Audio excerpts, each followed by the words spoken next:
I think I'm ready. I think I'm ready. I think I'm ready. I think I'm ready. I think I'm ready. Blah, blah, blah, blah, blah. Hello, everybody. What's up? It's Vtuber Nivni, Adair, and Nifty Hat. It's a pleasure to have all of you. Sorry about that earlier. I guess the PC crashed or something. Frustrating. I had to set this all up again. So, like, I was getting right into the zone when I'm reading, like, a fiction novel. Well, I guess this is going to be the definitive new part 1. So, just to clarify, I did a part 1 before a long time ago. But I felt like last time I was rushing it a bit. And I was still trying to get a handle of some of the characters' personalities. And also, now that I have this chibi Nivni, I fear that, you know, with my current eye here, it'll make the perfect addition to, well, the thing about with, this visual novel, Our Life, Beginning, and Always. It's unique from other visual novels in that you actually start out, you know, as a kid, and you're growing up into adulthood. And so, there's also the freedom of deciding whether or not you either want to stay as friends, or maybe there's something else that develops between the two. It's entirely up to you. No high stakes, just wholesome, slice of life. So yeah, right here I was like customizing my avatar for the for the visual novel. Let me pop my name up here. So yeah, I did not know also that I guess once relying when a PC crashing, so I had to like make this avatar again. I think that there's like a two-tone one. See? I don't know if orange fits. I got some orange in my hair, but that much orange. It's more like a highlight.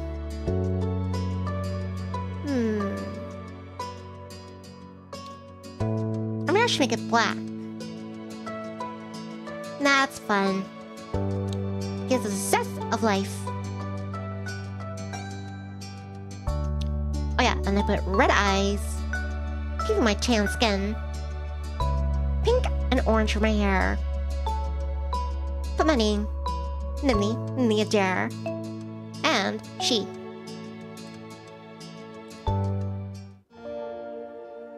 And also, I'm going to be using for this portion in childhood.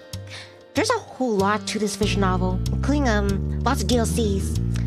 So yeah, it's probably gonna take multiple parts to like span the entire like the array, the experiences that you can read through. Proto X says, "Welcome back." Thank you, Proto X. Yeah, I'm sorry about that. Hopefully that doesn't happen again. So yeah, I was just like giving a rundown of what this visual novel is about. Why is it so unique? And also, yeah, for this portion, I don't know how long I can maintain it. I like to do voices, so I'll try to use like cutesy, my cutesy voice for playing Kid Nivni. Kenny says, "What happened?" Welcome back, Kenny. Yeah, thank you. It crashed. My PC crashed, or said I had to reboot. So every now and then that happens. It could be like hardware, like maybe like hardware like limitations. Trying to have much things in the background like, you know, disabled. Or hopefully, I hope there's nothing in the software. But yeah, hopefully it's been resolved.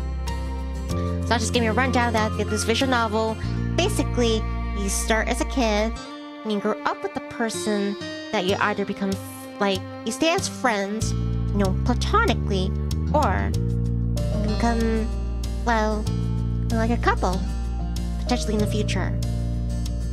And for this portion, I'm going to try to use my cutesy voice. It's not always easy, but I just love using different voices for visual novels. I think that's one of my strengths. I imagine if I become a mama someday, or a mama birdie, I'll be reading lots of storybooks to my children, or my chicky chirps. Welcome back, James. James, hello. Alright, let me get back into this. Let me drink some water. And hopefully there's no more crashes. Alright, again, hopefully no interruptions or crashes. Part 1 of our life. Always. I mean, beginning and always. Summer in Sunset Bird was a special time of year. You're usually sleepy. Town began to bustle. It was a popular tourist destination, with people coming from all over to enjoy the beach. The weather and relaxation came with both. James says, just a reminder, if you ever play Katawa Shoujo, make sure to disable the adult content. If it's on Steam, it should just already, like, it shouldn't have shown anything explicit. Yeah, some visual novels, I think they have, like, you have to get, like, explicit, like, rated, like, you know, mature patches in order to see them more, more adult things. But also, I was saying earlier before it crashed that some visual novels, their companies, they have, like, streaming policies. Some visual novels say, oh, you can only stream up to chapters this. Like, they'll say at the start of the visual novel. Also, I like to look at the policies for these companies to see, like, what their stance is. Some companies think, oh, that's stealing the story. When a lot of people think, yeah, it's like advertising it.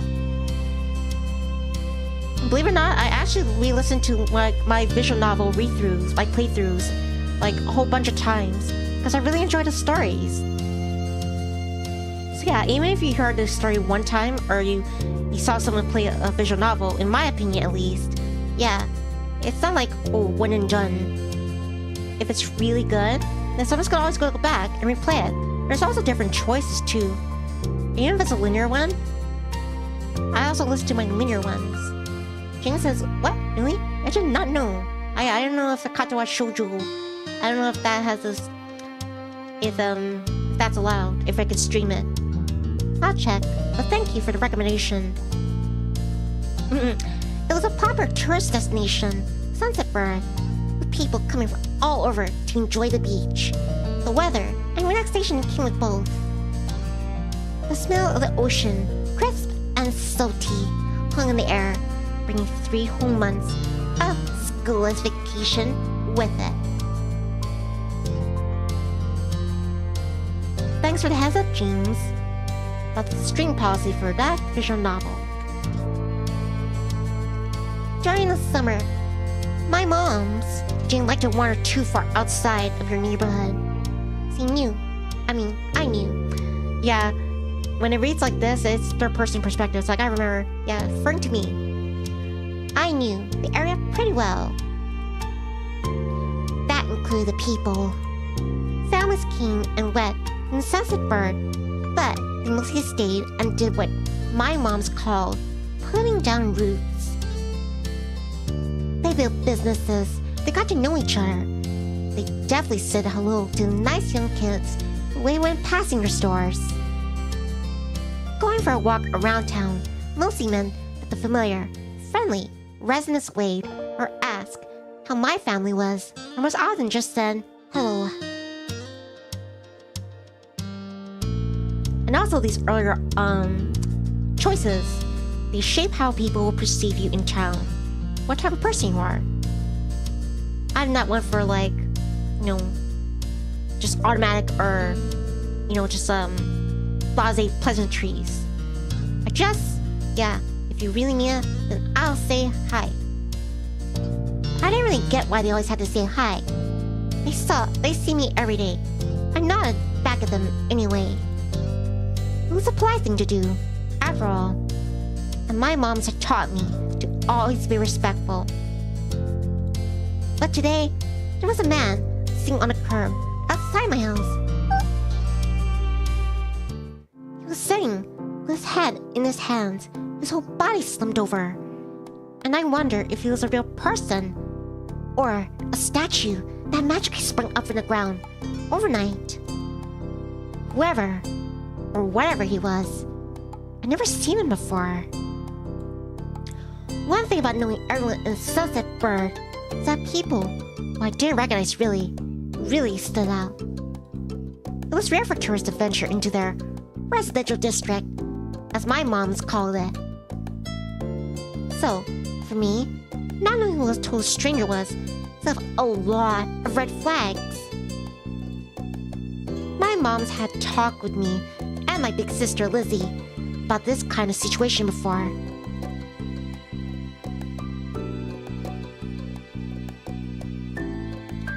I'm gonna remember that it's okay to run away if I feel uncomfortable. I don't have to worry about being polite then.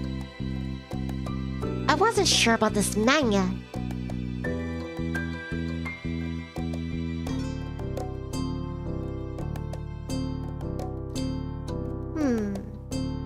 But I was pretty interested. I wanted to know more about what was going on.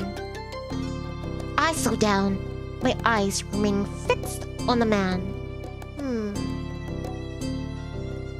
There was a split second where our eyes met, and I knew he was aware that he wasn't on the street anymore. Hey! I raised my eyebrows. I'd shout. Do you want something? It's why I was here. The man stood up and started to make his way towards me. Not wanting to seem approachable, still unsure about him. Planning to be friendly, I offered the stranger a smile.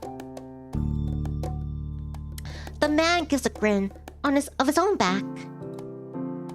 Do you live around here? What's your name? I looked the man up and down, taking in the tan skin and relaxed appearance. At least his clothes were relaxed. The way he was acting wasn't. He had sharks on his shorts and a stingray tattoo. And I wondered if he was obsessed with the ocean or something. While I made my assessment, he looked at me expectantly, waiting for an answer to my question.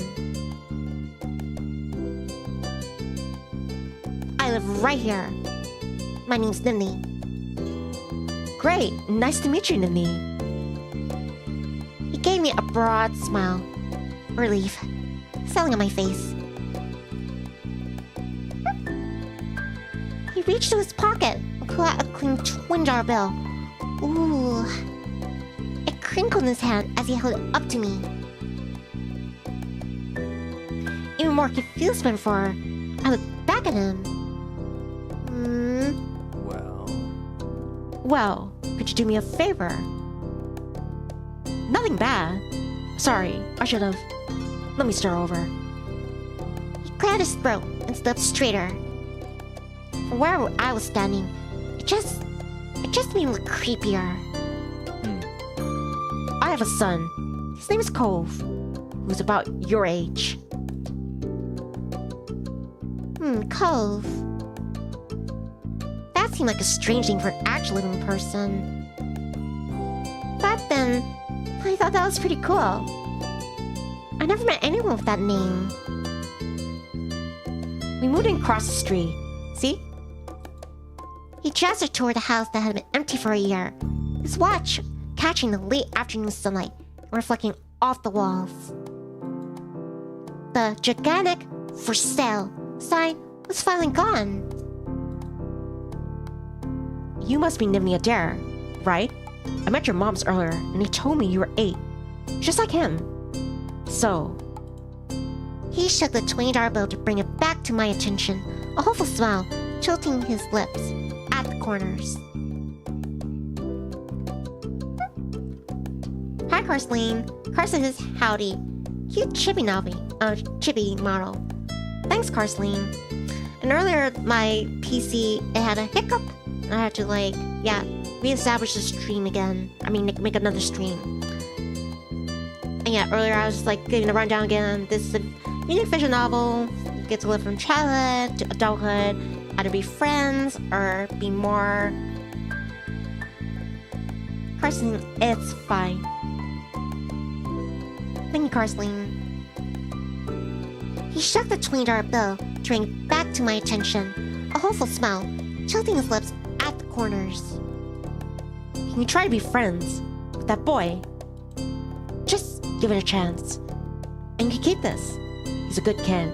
You'll like him. But you gotta keep it a secret, too, okay? It wouldn't be friendly to say his dad sent you. Do other kids really get their parents to pray for friendships? Had my moms done that for me and Lizzie, that made me frown. What do you say? Want to make it a deal? I didn't want the money.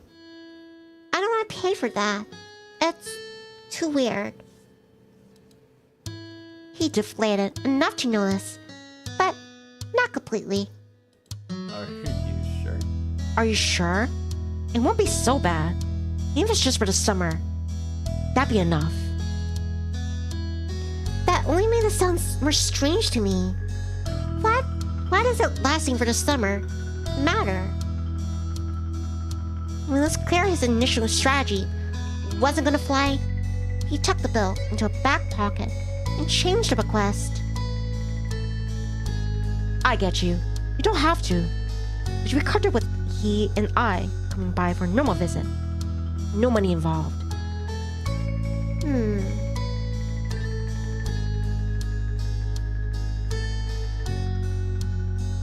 Yeah. I want to meet him. His smile got bigger again. His eyes crinkled at the sides. I'll bring him by tomorrow. I want him to meet and greet with the neighbors today. But... well, I don't know what he's gotten off to. He laughed when he said that. The way his face looked, I thought he actually wanted to cry. If you see him, you tell him to come on home. He's got a pink cast and glasses. Can't miss him. Sure thing. This definitely wasn't the normal way kids meet friends. I knew that. But I was still gonna help. The man smiled and reached out to pat me on the head, paused before doing so, then pulled his hand away instead. Your moms are already checking around for me. Such a thoughtful group. You are. Now, I better get a look. Can't put everyone else to work while I keep sitting here. I thought I might come back, and that's not what's important. I have to go. Thanks again, Nivni. So much. He jogged off down the street without another word. I decided to check the hills behind my house.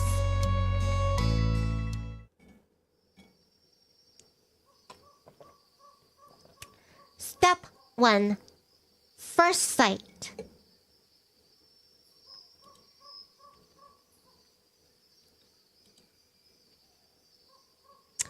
The chirping of crickets in the tall grass greeted me, quiet and familiar. From the top of the hill, I could see the ocean. As I walked, I listened to the crash of the waves on the shore, and the seagulls squawking as they settled down for the night.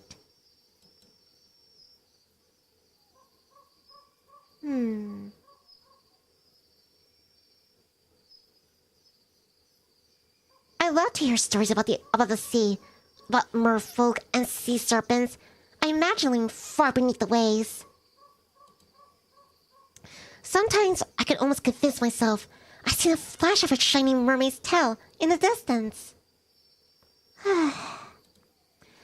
I take a deep breath. I wanted to try and relax, and I couldn't. I wasn't sure. Weren't sure about it, but something told me that I wasn't alone. So, I glanced around. There was a boy sitting at the top of one hill, almost completely hidden within the long grass and white flowers surrounding him. His head was buried in his knees, staring ahead by himself. For whatever reason, probably just that he wasn't paying attention, he hadn't noticed me yet. I watched it for a minute longer, feeling a little bit like I found a deer in the wild. Though, deer didn't have...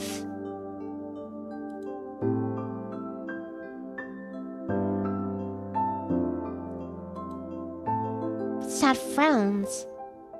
But this new boy did. I wonder what could have upset him. After a few moments, seconds, I took a step forward, and then another. And then he glanced my way. His awkwardly eyes reflected the light of the moon. I stopped, raising a hand to acknowledge him and show I wasn't scary.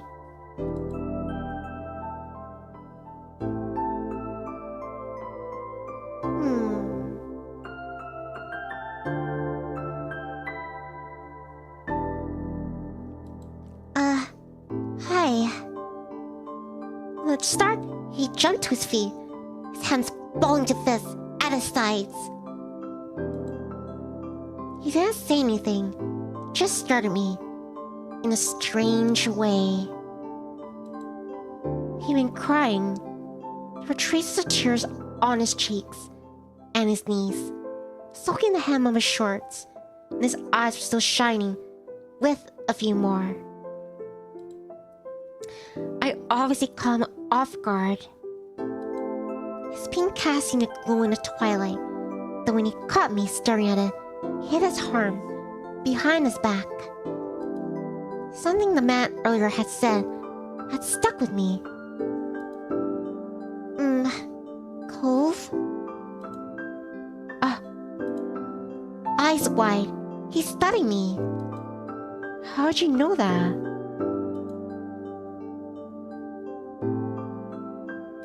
I'm all-knowing. Ooh. That's a lie. Tell me the truth. Okay, your dad told me you were here. I mean, where you were. Oh. Yeah, your dad told me who you were. So, is this your hill? He gestured with his uninjured arm to the patch of grass surrounding us, his face falling at the prospect. I can leave it if it is. Yep. You can't own a hill. I shook my head. While doing so, we also picked up a strand of lint on my leg. What a weird question to ask someone. Well, as I picked lint off of my clothes. Oh. He sat back down with a thump, resting his chin on his knees again. Curious about the strange new boy with the odd dad, I sat on the patch of grass next to him.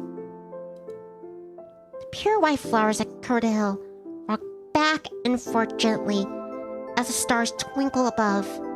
The way they dotted the sky made them seem like flowers too. The night wind was cool as it traveled over the ocean and up the hill, chasing away the heat from the afternoon sun.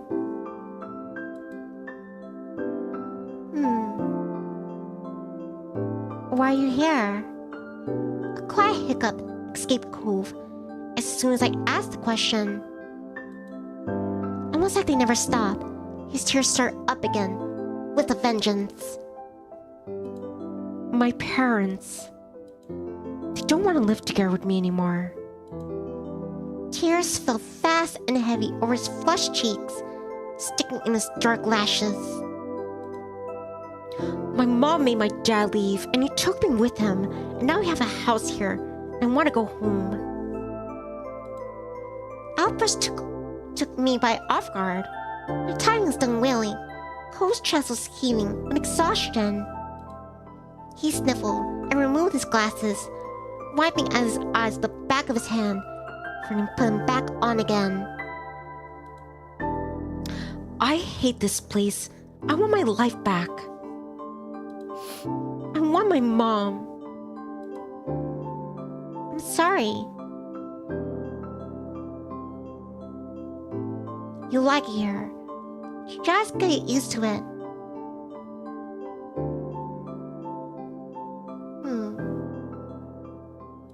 Hey, I'm sorry.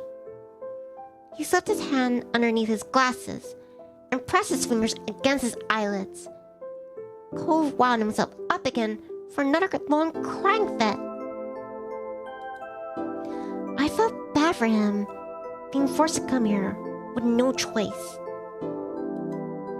I couldn't imagine what it feels like with only one of your moms, but it must be pretty hard. But from the way off in the distance, I heard my parents. Nivni! Cove? Kids, where'd you go? Cove looked at me, tears clinging to his cheeks. Don't tell them we're here. I want to go home. I don't want to go back to the house. I want to go home.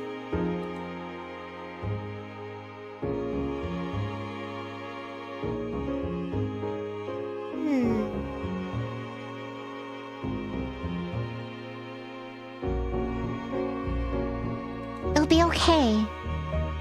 I was struck by sudden need to reassure Cove.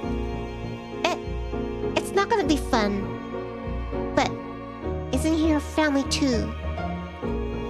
Yeah, I guess. Then you can count on him when you really, really need him. I shouted again and pushed myself to my feet. Slowly, Cove stood up with me, still looking a little reluctant. His dad's voice rang out again. Cove, can you hear me? He looked toward the sound of his dad's voice, silent, to turn away while rubbing his not-bandaged arm. Sorry. I still don't want to go.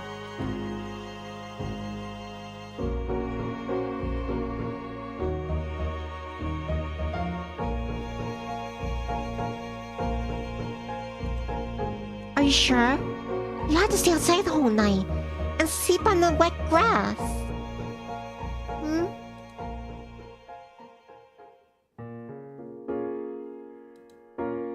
There you are, bud. The trio of parents appeared and over the curve of the hill. Instantly, all their eyes landed on me and they rushed over.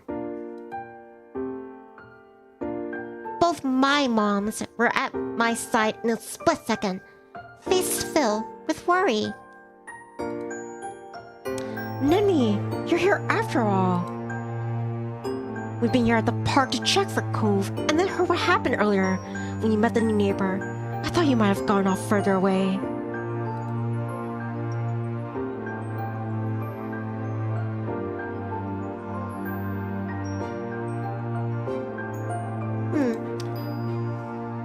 Mommy gave Cove a small smile and then turned back to me. Yeah, Cove wasn't ready to go home yet. Thank God you're both fine. Are you two having fun out here? I looked over at Cove, who was leaning against his dad's tight hug and pushing at his arms.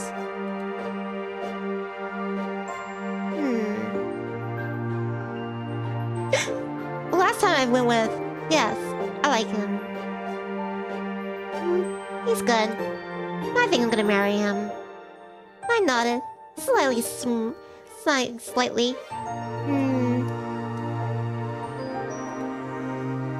Oh, that's wonderful.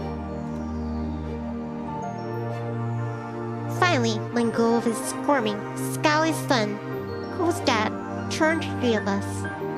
That's a relief. Thanks very much for finding him. I really don't know this neighborhood. Good thing Nivni knows this whole area so well. Absolutely. We should be getting home now. It's been a long day for us all. Say goodbye, Cove. Bye.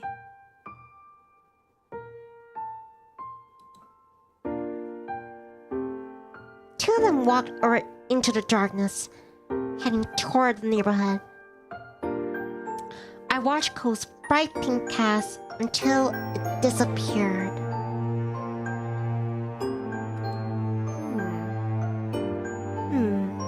Tell you what We'll have a proper play date tomorrow, okay?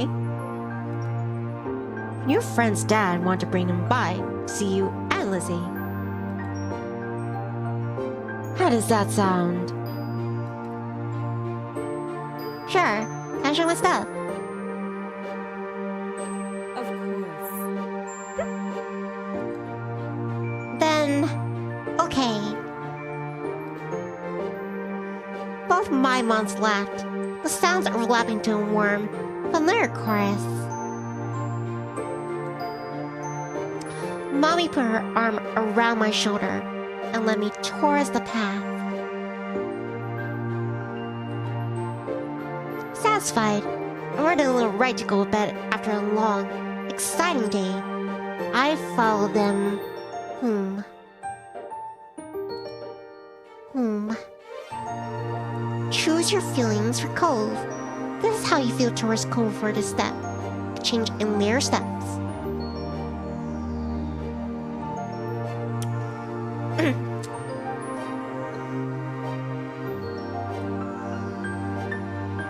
I think I'll go with relaxed and fond. There's crush. And over here, see? Indifferent, fond, crush. Nah, alright, go crush. Gotta be honest.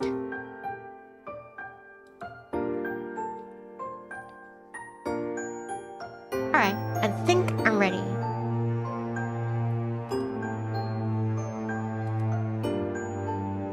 Again, step 1, a relaxed crush. Won't be able to change it again until step 2. Understood. Also, let me make sure, just in case the stream, I don't know, breaks down or something.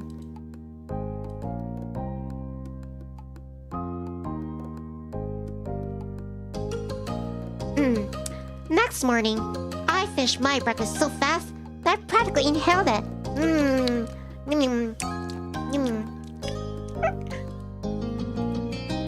My sister Lizzie had run out earlier to go play, but I stayed put. Today, just like my mom had promised, Cove was coming over to hang out.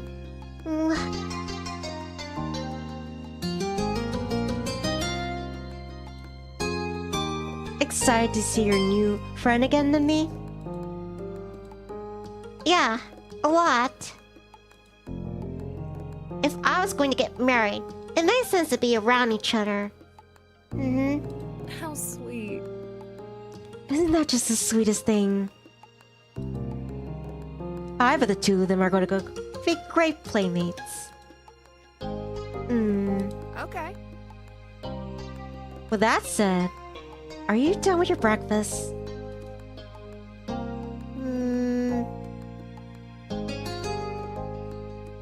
My bowl was entirely empty, so I nodded.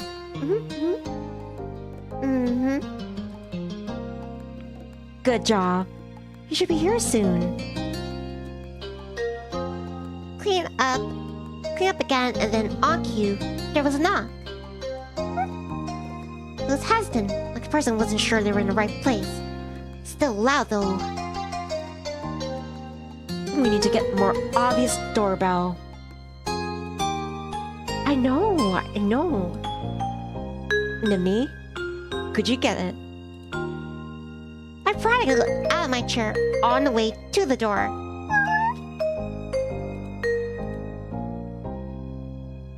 Hey, Adair family, thanks for having us. Mr. Holden, as moms have called him, and his son, were here. Cove looked different in the bright lighting of my living room, and when he wasn't crying. Pleased to see the interesting new boy again. I smiled at Cove. Cove returned it shyly. Let's go play in my room. Yeah? Okay. Yeah. Take care. Let us know if you need anything, you two. Have fun, kids. See you. See you later, son. Play nice. I landed into my room, puffing out chest a little, at the sight of my treasures. There are lots of stuffed animals, a cool bed, and a window to look out. It was a great room. I hadn't had shown anyone to show it in a while, so I was really proud of it.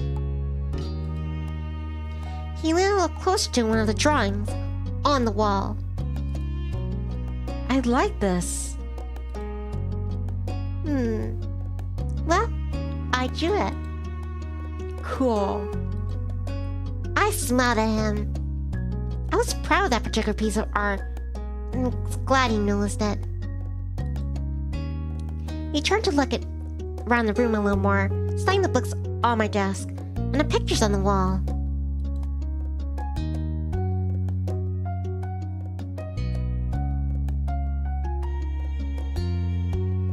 I was glad for the company. It was nice to finally have someone new to play with. Then his eyes landed on a tiny box of beach things I collected, tucked away by my door. He took a step towards it before hesitating, looking at it instead. What's that? A horse stuff I found on the beach. Oh. Do you have any driftwood in there? Dragging the box into the middle of the room, me and Cove flopped down next to it. I think so. Yeah, see? I gestured to a piece at the bottom, still covered with the specks of sand. Neat. Neat. This is a good collection. I got the sense from the tone of his voice that he wasn't just saying to be nice, or to be like Shiloh. He actually meant it. Oh, right. I almost forgot. Shiloh is gonna be here today. Shiloh? Lizzie's friend. Or like, her number one fan. I guess. Do I have to see him? That should be okay. I mean, he's Lizzie's friend. Not mine. But, you know. Come on, check out my shells some more. I found this one under a big piece of seaweed that washed ashore. And I put out a seashell after seashell, putting what I got in each one, putting them up against the light. There are big ones, small ones, pink, purple, and orange. Most of them washed off in the bathroom sink when I brought them home, cleaning off the sand.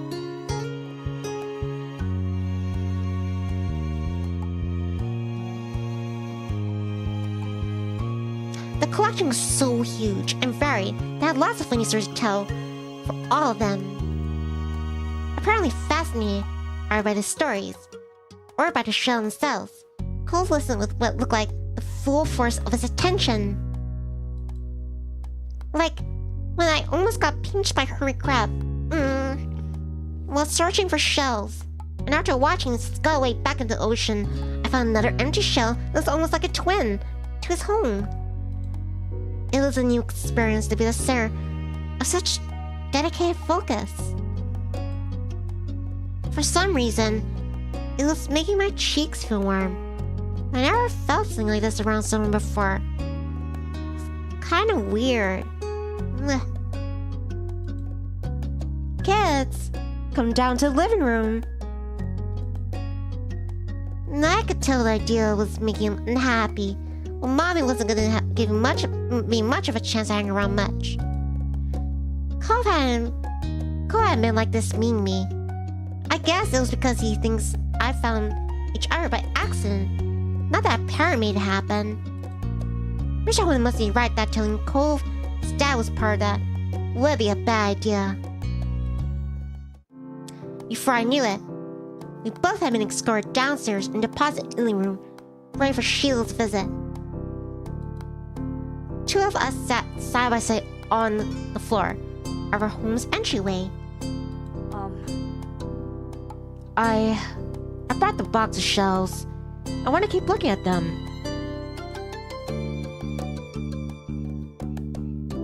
You should have asked. I'm not gonna say that. Okay, but be careful. I will. I wasn't sure if I should trust him with my treasures just yet. So I sit next to him. I open the lid and peered inside. Cove reached in, put a big orange shell. Oh. Like he hadn't spoken out loud yet, he turned to me and held it up, his eyes shining. I think this is one of the best of them.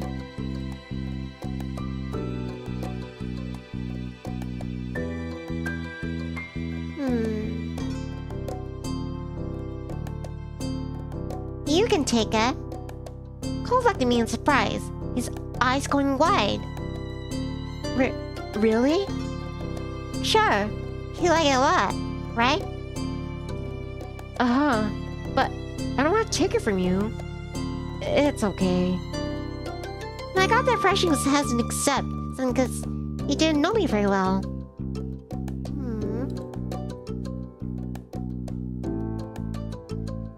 I insisted. No, it's okay for you.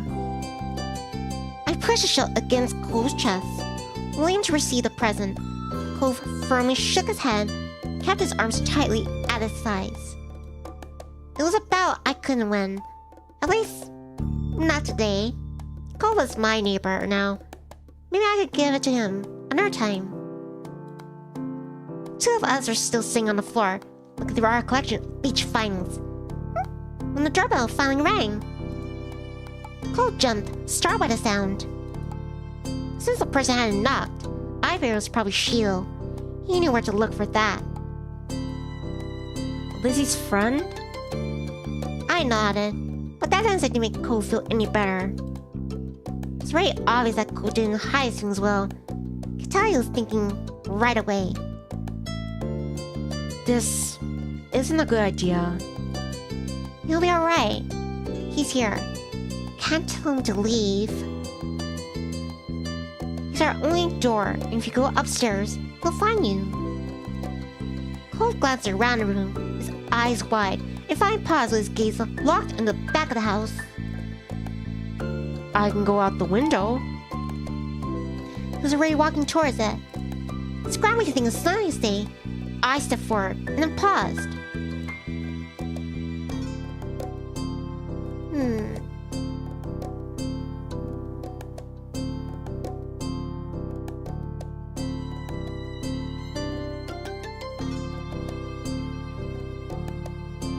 Good idea. Let's go. James says... Chat is still working. I made spirits. Take some. 100. Ooh. Thank you, James.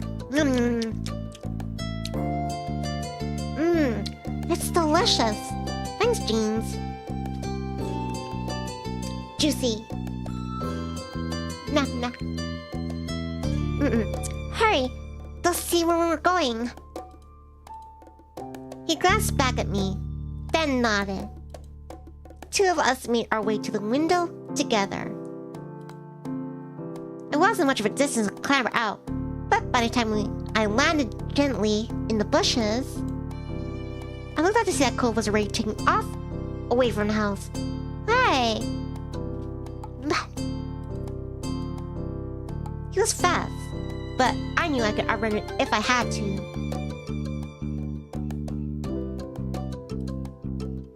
Right, Cove!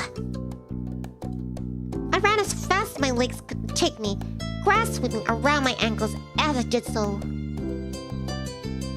Cautiously, Cove slowed to a halt and looked back at me. Where are you going? I don't know. Somewhere else. I just don't want to see. Nani? I looked back and saw Shield huffing down the hill after me, the backpack he clutched bouncing all along the way.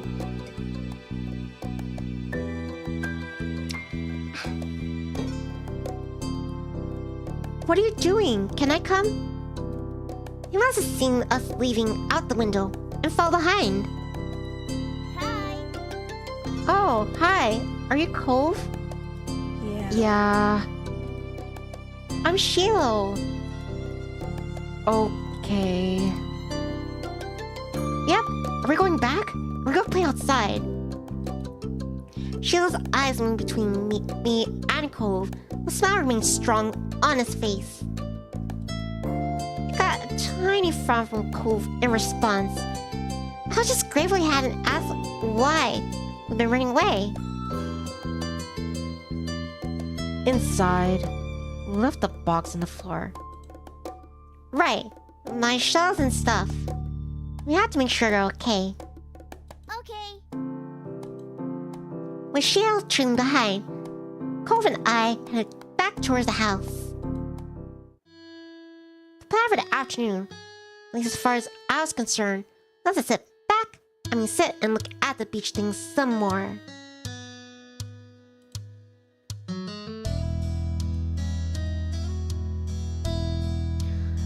I wasn't really in the mood to do much anything else, especially if Cove was having fun. Hey, I'm gonna check out the scout shell I found. Cool, right? It's pretty cool, pretty color, kind of like my cast. The beautiful glaring pink did look a little bit like the wrap around his arm. Then, kind of like my hair. Yeah, I know it's cool. Pink is a nice color. Okay. Oh? Is it your favorite? Not really. What is? Maybe green or blue. It might be yellow. Oh, those are all cool. I guess.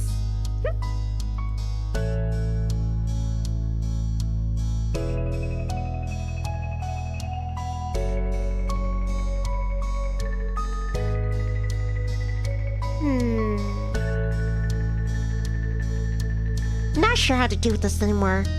Awkward silence. I look back at my shelves. Like usual, it didn't take long for Shiloh to get fidgety. Lizzie was his favorite. Without her around, Shiloh didn't even know what to do with himself. Cove wasn't like my sister. He wasn't that much like me either. Is Lizzie coming back? Don't know. Where'd she go? I think she's at the beach. Probably. Is she playing at the park? Cove's eyes lit up at the mention of the park and looked towards me. There's a park? Yep, but it's old. Can you show me? I want to go. He started getting up before I even answered, and Shiloh jumped up beside him in excitement. Really? You do too, Nivni? The park is fun. I love it. Park is pretty great. No. No. The park is pretty great. Yeah, and it's right at the beach, so there's lots of fun stuff to do, and lots of sand. It has like a jungle gym and a bunch of swings. That sounds like it could be cool. So, are we gonna find Lizzie? I don't know. I never went out to see her. I just want to check the park out. I draft without any direction. She'll finally turn to me. Okay. He perked up. Both boys wanted to go. It was only fair.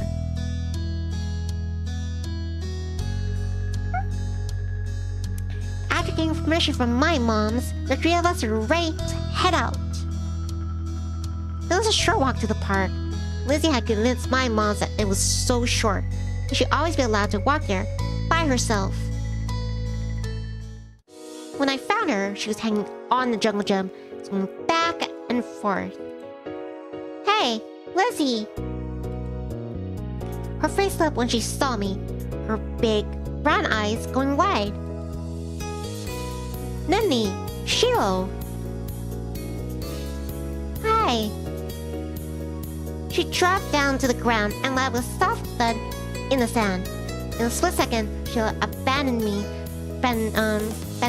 to scramble over to find her.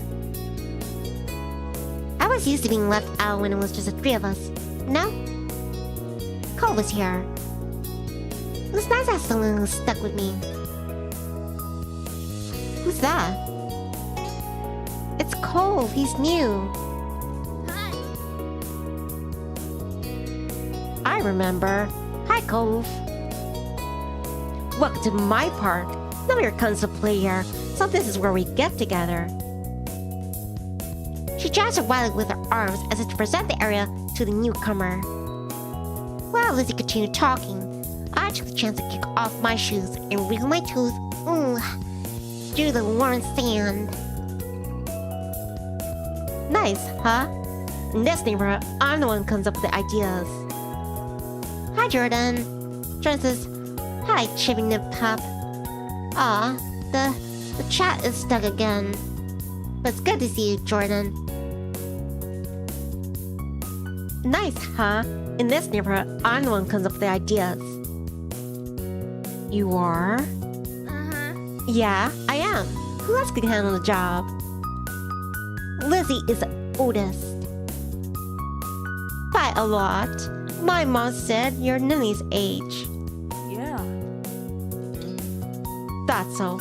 I'm still the only one in this group with the double digits. What about the other kids? Other kids? There aren't any. We're the only kids here, and Sheila's just visiting from another place. Not even tourists really bring their kids here. This is a land of ancients.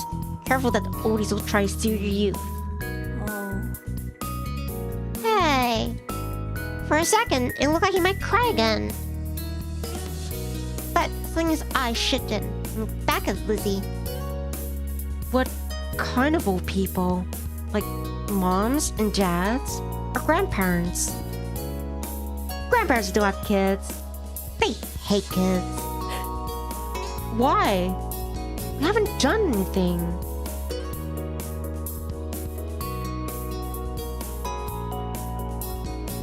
Well, only some of them don't like kids.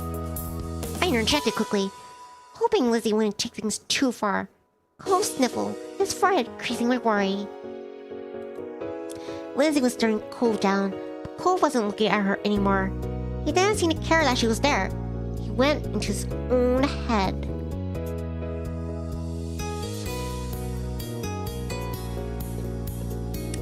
Yeah, and Lizzie's being a knucklehead. Sheila was the next one to speak, completely unaware of the situation. I met Lizzie and Nini in school. See tons of kids here once summer's over. I don't want to go to new school. I don't want summer to end. I don't want to go to new school. I don't want summer to end. Sheila looked down to the dirt. He hasn't had much luck striking up conversation with Cove. I liked summer vacation a lot too. All the building tension in the air suddenly vanished when Lizzie laughed. As Sheila's discomfort, how weird she thought Cove was, something else entirely. I didn't really know, but she laughed, face scrunching up. Okay. Kenny says, I need to go. I have something to do. Bye-bye, Nini. I'm gonna miss you. Take care, Kenny. Thank you for watching or listening. See you next time. Stay chirpy. Stay safe. Now let's keep your chin up high. Thank you again. Bye, Kenny. Bye. Welcome to Sunset Bird Cove. Take a seat, put up your feet, and get used to it.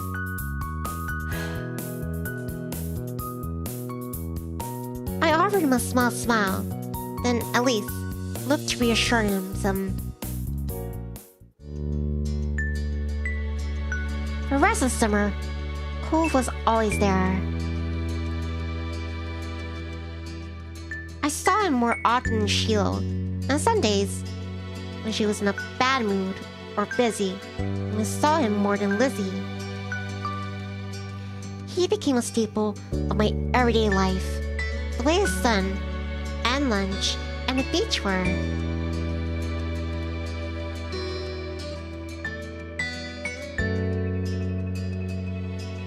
Looking back on it years later, I would realize that I had a tiny crush on him right away. One that had made me want to spend as much time with him as I did. Of course, that's only the start of things. Right, now I got these different experiences. I'll be right back, Chirps. Need a tinkle. Excuse me. Bye.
Alright, I am back.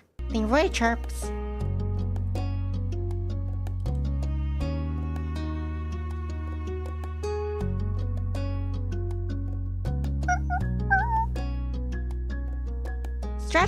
I'm stretching. For access. Go back, Chirp. Thank you for X. Chat again stuck. Thank you for X. So yeah, all these moments that I remember from childhood, plus the ones down here, as you can see, DLCs. There's a bunch. And then right behind me, can't really see it, is and then summer ended. And I intend to go through all of these. Wonder if there's any particular order or just doesn't matter.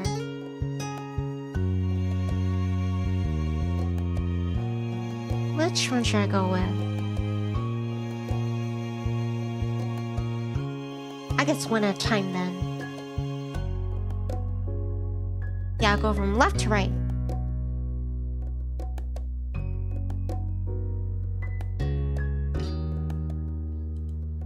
Yeah, I'll go with shopping then. Also, let me see just in case anything happens.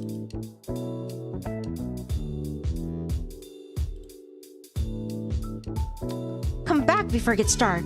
Alright, sport? The familiar voice drifted across the street drew my attention away from the snail that had been watching inch slowly across the pavement. Cove waited in front of his dad, pushing his green hair back off his face from where the breeze was blowing it or over his glasses. He looked to be paying only a mild amount of attention as being handed a few slips of green paper. It reminded me of when I first met Mr. Holden, though he's probably not paying Cove to be friends with himself. Cove's dad seemed to feel my gaze somehow, or maybe it made a noise. Cove's the second layer, his eyes were on me. He waved me over with a smile. He looked happy to see me, but I still felt a little weird for getting caught. I gotta learn how to be more sneaky. I brushed my hands together to freedom of the stand, then jogged over to join the two, so I Cove first, and then his dad. In turn, Cove shuffled his feet in place as he got closer. Nivni, hi. How's it going? Good to see you again. What's time you're up to, Nivni? Hi, dead man. That was his whole Nini. Glad you can make it. So, let me give a quick rundown. Cove here, the green-haired kid, he just moved into town. Dad up here, the one with the swim, what is it? The sweat. Oh, don't tell me. Gee, it eludes me. The guy with the ponytail above me, behind me. That's his dad. So, they moved into town. Cove was bummed that his mom is out living with them. And the dad tried to pay me, like, some money to, like, be Cove's friend. But I just wanted to be his friend. No money attached. Deadman says, yeah. By the way, Deadman, how are you doing? Hope you're having a beautiful and lovely day. Yeah, I don't know if you remember, but yeah, this visual novel, I only had played part 1, and then it's been a while since I touched this, so I decided to do it again, plus because I have a chip in here. And also, yeah, this would be from childhood all the way into adulthood, when we play a bunch of experiences this before summer ends. Deadman is doing good, and you? I'm doing wonderfully. Thanks for asking, Deadman. Good to see you again. What's time you're up to today, Nivni? Taking a walk. I found a pretty cool snail across the road. There's lots of snails around here. Mr. Holden grinned at me kindly. After I finished answering the question, Mr. Holden's attention returned to Cove, who was preoccupied with filling the bills he had turned into a tiny rectangle. Deadman says, You're so small today. huh? What do you mean small? I'm not small. Am I? Yeah, I figured chipping Nini with her height. I figured with this, this way, with this teeny tiny height, it would fit this era. Sounds fun. You know, Cove was about to hit the stores by the beach. Why'd you go with him? Yeah. Yeah, you can come with. I merely grin at the idea. I haven't sure if I see Cove today, and now he's to find me somewhere.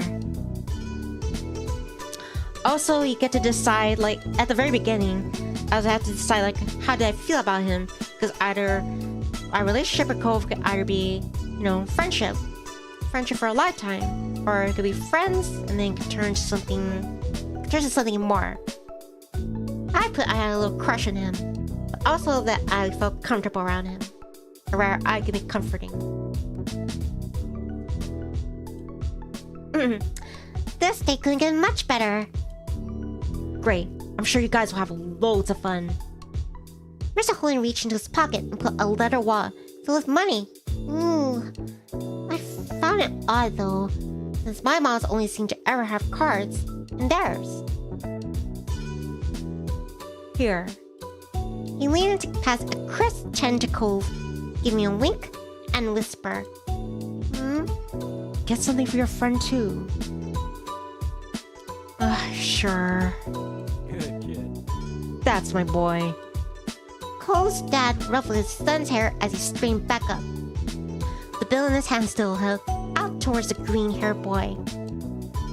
Take care. Cove accepted the bill after a second and slipped it into his pocket. Then last not to his dad, he turned and started walking. I followed after him, and treated the possibility this outing might bring. Cove strayed towards a gentle tide, creeping up the sand, and I fell into place beside him. It was a nice day. The sun was shining, and there were many clouds in the sky. Felt the wind coming off the ocean kept it from being too hot. I took in a deep breath, enjoying the scent of the salt and ocean air. And I looked at Cove.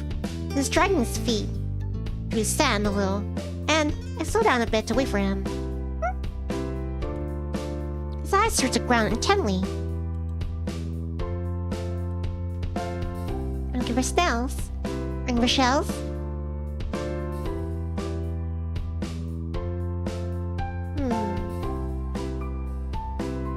Looking for snails? Or shells?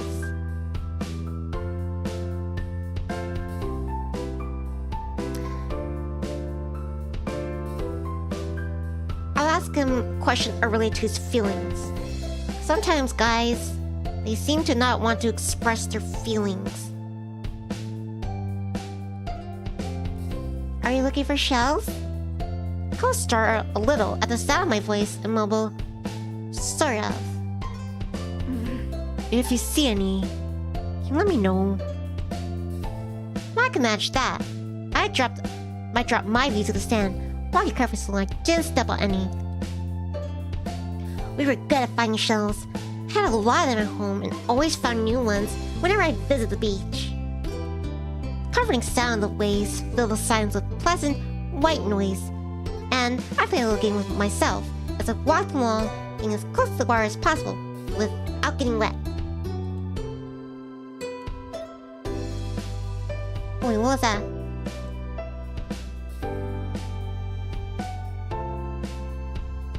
It resulted in having me run up to the sand quickly when the wave rushed in more than a few times, although Cove threw a few glances my way, but didn't say a word.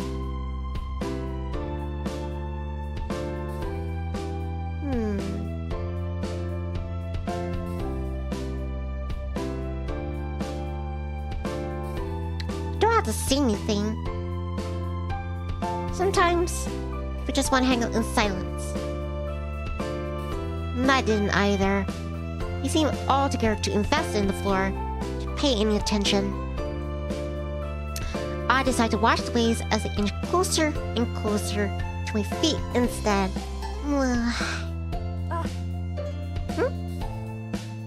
Abruptly, Cove stopped, then moved briskly ahead a few steps. What is it? Without a word, he bent down, picking something up half buried in the sand. I hurried nearer.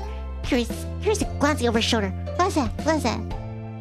It was a shell, lining pink at the bottom and bleached white at the top. Wow. So you found what you're looking for. Cove got back up, turning his fine over in his hands before unbuttoning one of the many pockets on his pants and sliding inside. I pick up anything that's kind of cool. This is what I got this time. So, What about you? What do you do out here? I got along to the beach. I like swimming. Looking fish. Nothing. Just nothing. I don't come to the beach a lot. I mean, I like the beach fine, but I rarely went down without Lizzie. Hey, on a special occasion. Why? I don't know. Guess I'm doing other stuff. Cole seemed personally offended by this revelation. Beach must matter a lot to him, but that makes sense. His name is Cove, after all.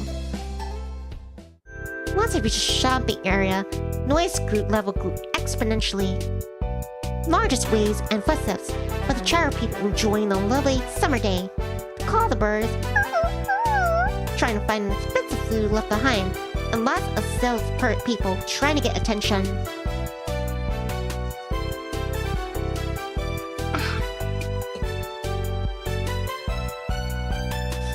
I sniffed the air as I walked beside Cove. I can smell ocean, but there's also scents now too. Pizza, pretzels, hot donuts. It was nice. It was not very nice. It was alright. It was nice. Energy surrounding everything seemed to fill me, and there was like a bounce in my step as I began looking at the familiar sights. There were so many things to do.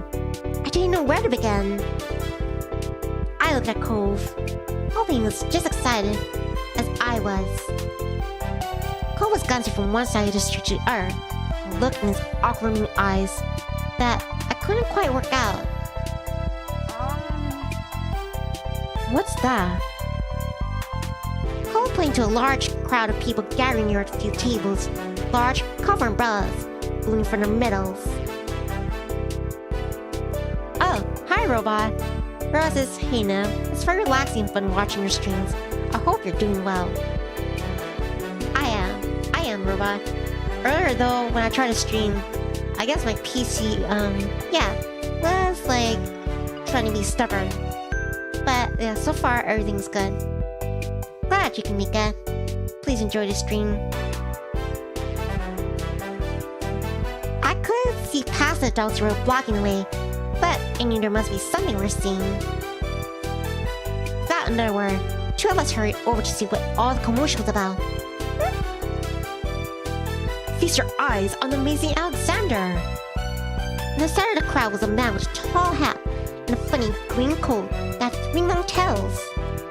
There was a little table next to him with a cloth hanging over it that read, "The Amazing Alexander," in glittery golden script. Why tell us people's name if it's already on the sign?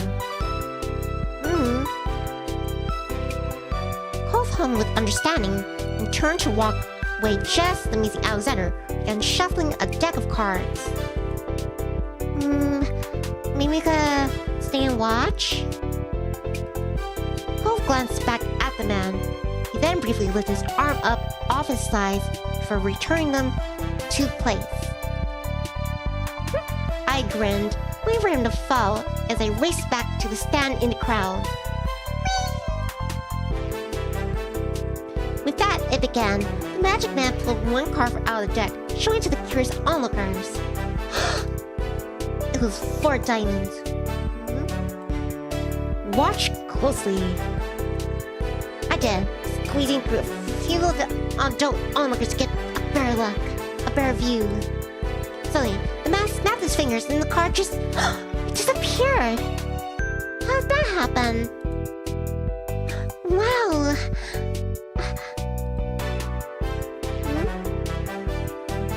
The amazing Alexander, who had earned his towel, turned his head, looked directly at me. He reached out with a kind smile. What's this behind your ear? I back away. Nothing? Nothing? It was true. I didn't keep anything like there. He smelled like popcorn and candy when he stepped closer. I wrinkled my nose in confusion as I watched him. I felt a tug. And then he pulled the 4 diamonds out from behind my ear. No way. What? I knew that it couldn't really have come from my ear, but I still didn't know how he'd done it. There's a lot of applause from the crowd, and the man gave a deep bow. This is for you. The magician plucked a pair of balloons from a clump of them tied down to his table. Both were in the shape of a dolphin instead of a normal circle. And one for your friend too. Thank you for being my assistant. Wow. Now I was really grateful. He chose me. After that, he went to someone else in the crowd. Pick a card. Any card.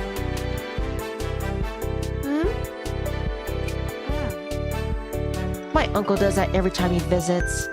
Not the balloons. The stuff with the cards. Cole spoke plainly while reaching over to take the dolphin that was designated for him. Maybe it wasn't so special. It was just ruining the fun. I wonder if Cole's whole family was magic.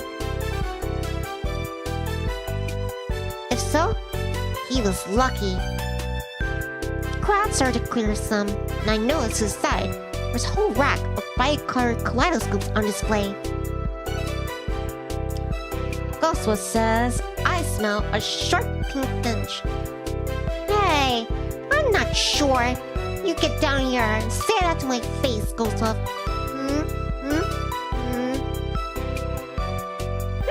Welcome back, Ghostwood. Yeah, the stream crashed earlier, so I had to start another one. Glad you can make this one. Bye.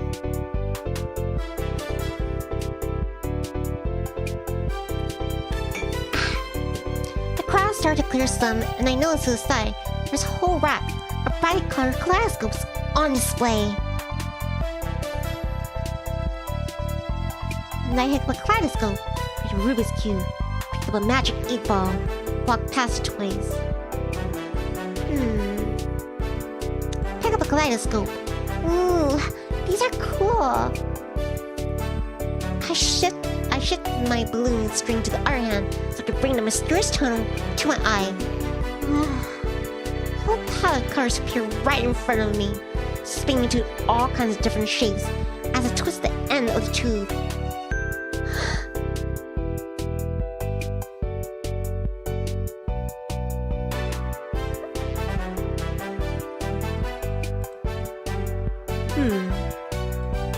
Cole picked up one and looked through, twisting the tube at the end. After a second, he set it back on the rack and went to the other side of the stall.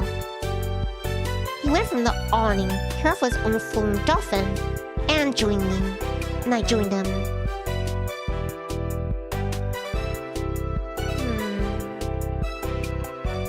Do you have any places like this in your own town? Cole blinked at me for a moment and wondered if I shouldn't have asked. I knew how much he missed that place. Not really. I nodded understanding and were to stall nearby. While Cole looked at the stamp pills, I was drawn to a table with colorful keychains on it. They were sewn in the shape of sea creatures, and there was a plaque that read, "Handmade," standing proudly in front of it. There were a lot of different types. I saw dolphins and sharks and crabs and turtles.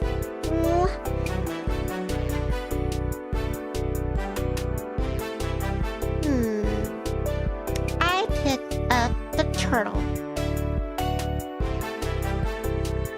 My hand stopped on the sleeping turtle, just barely poking his head out of the shell. It had flecks of metallic green on its back, caught the sunlight when I picked that up. I remember the turtles I seen in the movie. I'm mesmerized by the way they gently glided through the water. I was instantly enamored. Checking the price though. My heart fell. $6. I didn't know much about money, but I thought that was a lot to spend on one thing. I rarely had more than $5 billed to my name. Is that what you want? Huh? Oh, it's $6. I didn't bring any money. Alright. It's fine. Really?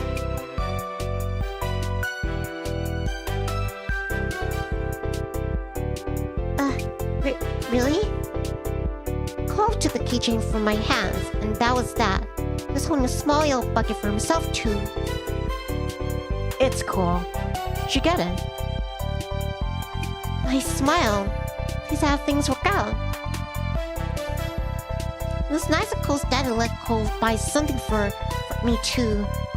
I had to remember to thank him next time I saw him. After Cove paid, two of us stepped out of the store side by side. Our balloon dolphins knocking together and spinning around in the air. I watched Cove hold up his new pill to his face, examining it thoroughly. Hey, Cove? Yeah?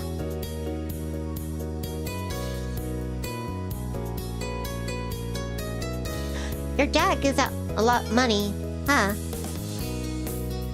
Hey, I really like this keychain. Thank you. Hold over, and I held it up so you could see it better. I like it too. Cove looked further down the street where different food carts are lined up. He rested his non-cast arm over his stomach. Just as he did, my stomach let out a little growl. I hadn't eaten since breakfast, and after all this running around, I was definitely ready for some lunch. Let's get some food. Yeah. We wandered around a short while, get all the delicacies that were available. Everything looked delicious, and as the different smells, both sweet and salty, wafted over to me. My stomach growled me louder. After passing hot dogs, snow cones, ice cream, and pizza, both of us agreed on pretzels. Cove got something sweet and cinnamon, and me got a plain one. Got one with cheese.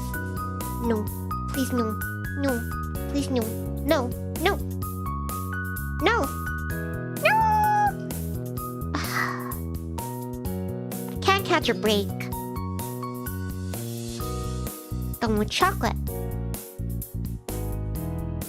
I got one with chocolate. I licked my lips hungry as the vendor handed over a pretzel, ready to take a big bite. It had tiny marshmallows on it and was dripping with chocolate, just how I liked it. My mom didn't like me to eat too much sugar, but this was a special occasion. I found an empty table close enough to the beach. The grit of the sand made terrible noises, and I dragged the chairs out to sit down. Those balloons are going to make it hard to eat. Cove placed his bucket on the table as he stared at his stuffed bottom hand that was wrapped around a string. I opened my mouth to agree. Before I had an idea hit me. I know.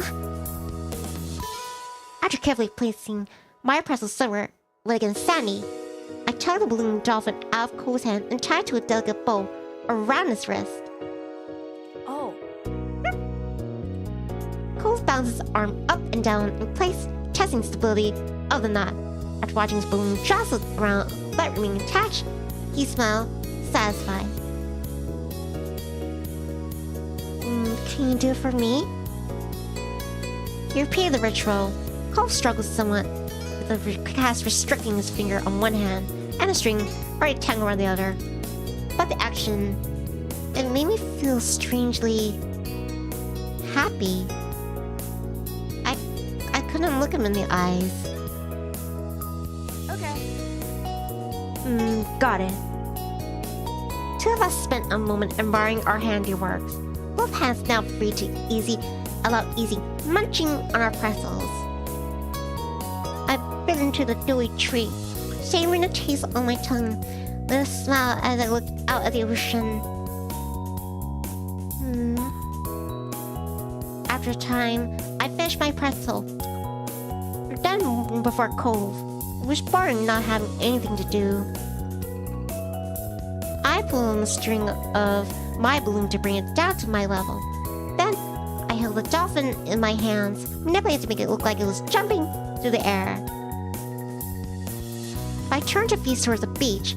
It almost looked like it was swimming in the waves, like a real dolphin. A laugh came from my side. When I glanced back at Cove, he had left the remaining parts of his pretzel on a wrapper and was gripping his dolphin too. Aww.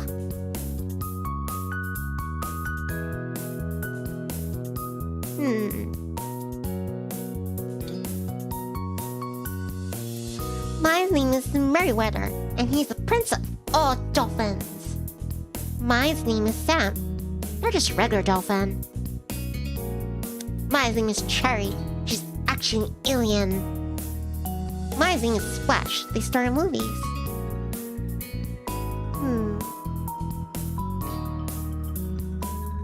My name is Sam. I'm just a regular dolphin.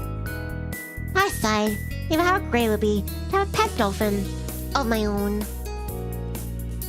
What's yours? Cove considered the question, placing the balloon against the table, resting his free arm against it in contemplation. It's... Well, pop! The dolphin exploded ribbons!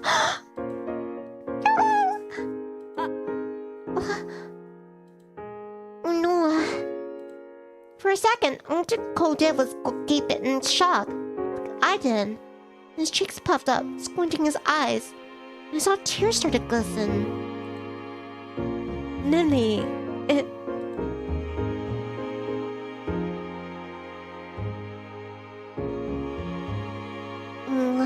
This one's a toughie. Didn't say anything. He'll be alright.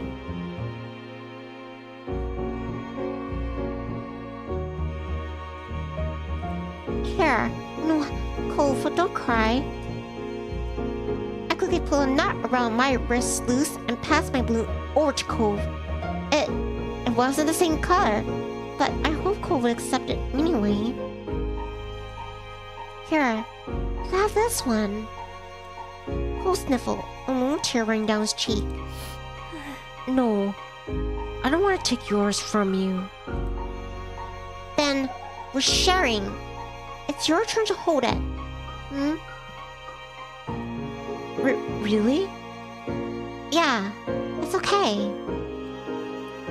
Cove accepted the balloon duggily, hard to make sure that this one didn't pop like the other. Thanks, Nivni.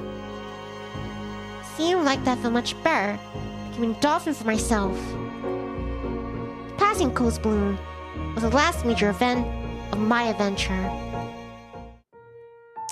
In the end, the two of us headed back late in the afternoon. We separated on the beach. While Cove went straight home with his brand new sandpail in hand, I decided to stay for a while.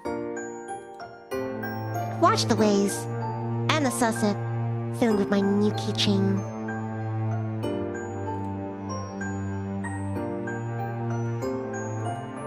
Another summer day was drawing to a close. It had been great going with Cove. I hope to do it again, but next time, I wish nothing would happen to make him cry.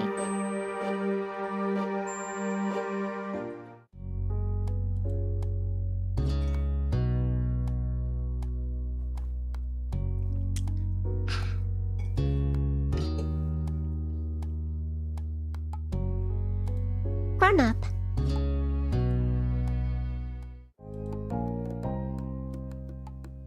One sweltering summer day, I was in my living room with Cove, listening to the sounds of the birds chattering outside the window, while I lay across the rug on the floor.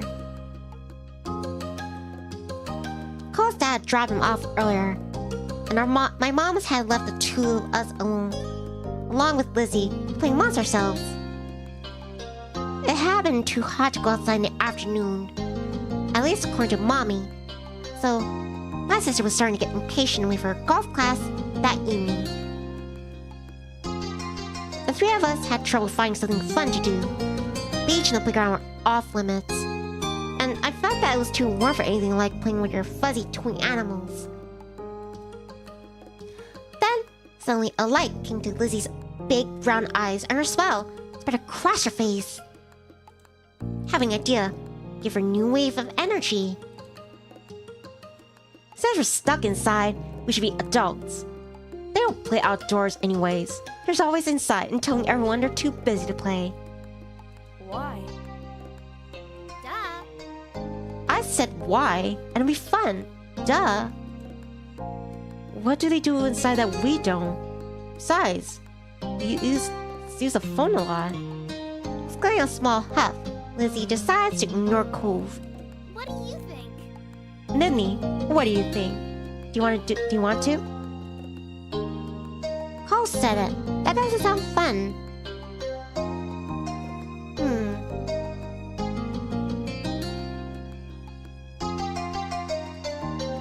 I want to. You do? Seriously? Yeah. Hooray! Okay, let me think. What do I want to be? Satisfied that neither of us were about to bail on her, Lizzie thought over her options while I watched. After a few seconds, she clapped her hands together and beamed, apparently having settled on something without asking either of us. Okay, I'm gonna be a professional golfer. Nivni, you and Cove can be a beach volleyball player, gymnast, or a tennis player. Why can't we pick anything we want? Because I had a fun idea. That's why.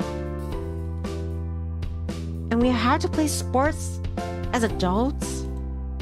Yep. But there's other kinds of sports too. Right? It isn't the same. What do you think, Nivni? Don't those trains sound super cool? You want to be that, huh?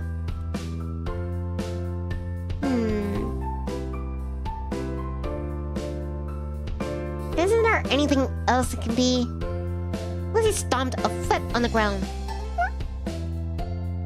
Nope, come on. Just decide already. Not that Lizzie wouldn't let this go anytime soon. I sighed.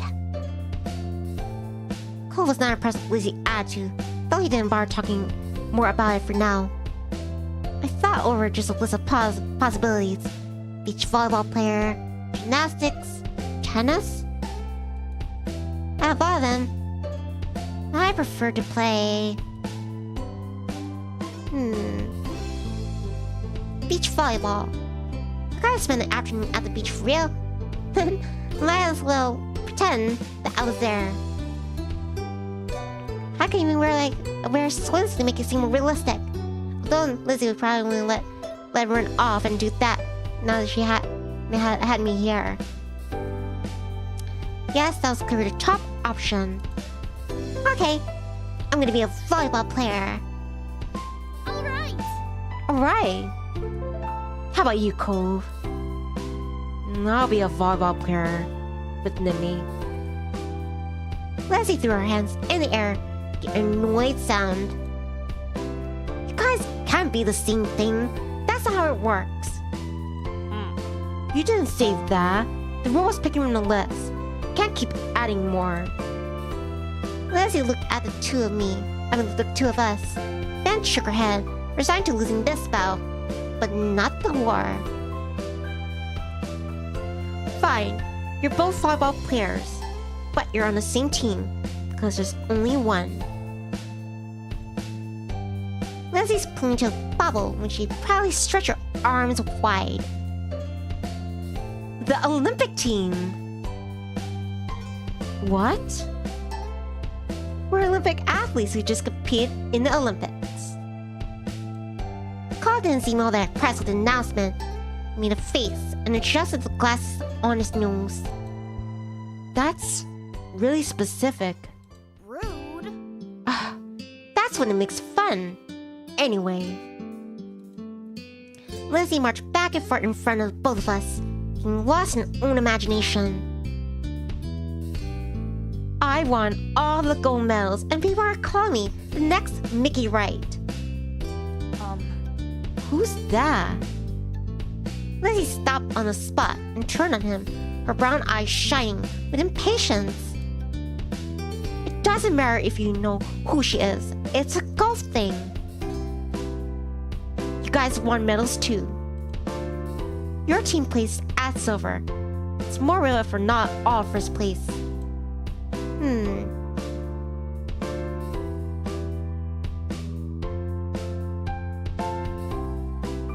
Silver sucks. I don't want silver.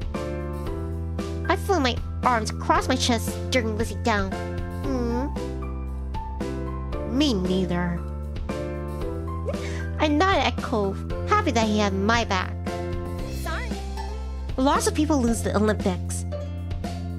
Them's the breaks. Then you're the one who did, not me. Lizzie looked taken aback by Cove's declaration, so the thought of her losing was completely absurd. Hey, hi Slick. It's been a while. Good to see you. Welcome. I am doing wonderfully. Thank you for asking. Just enjoying some time with my chirps with this unique visual novel. How are you doing, Slick? Good to see you. Bleh. Yeah, with this visual novel, from like the beginning, starting out as kids, and then go like, yeah, have a journey into adulthood. No way, it wouldn't make sense. I'm already practicing my golf game. Slick says, doing great. Hopefully you enjoy this. Yeah, this visual novel reading. I'm not sure how much longer I'm gonna do this, but then yeah, I want to do Left 4 Dead 2 in another stream after. Maybe another hour of this. Right now it's 5:05. And like finish around 6 something. Then I'll take a break and then I'll do Left 4 Dead 2. No way, it wouldn't make sense. I'm already practicing my golf game. She took a golf stance to make her point, pretending to swing her club and hit an invisible wall.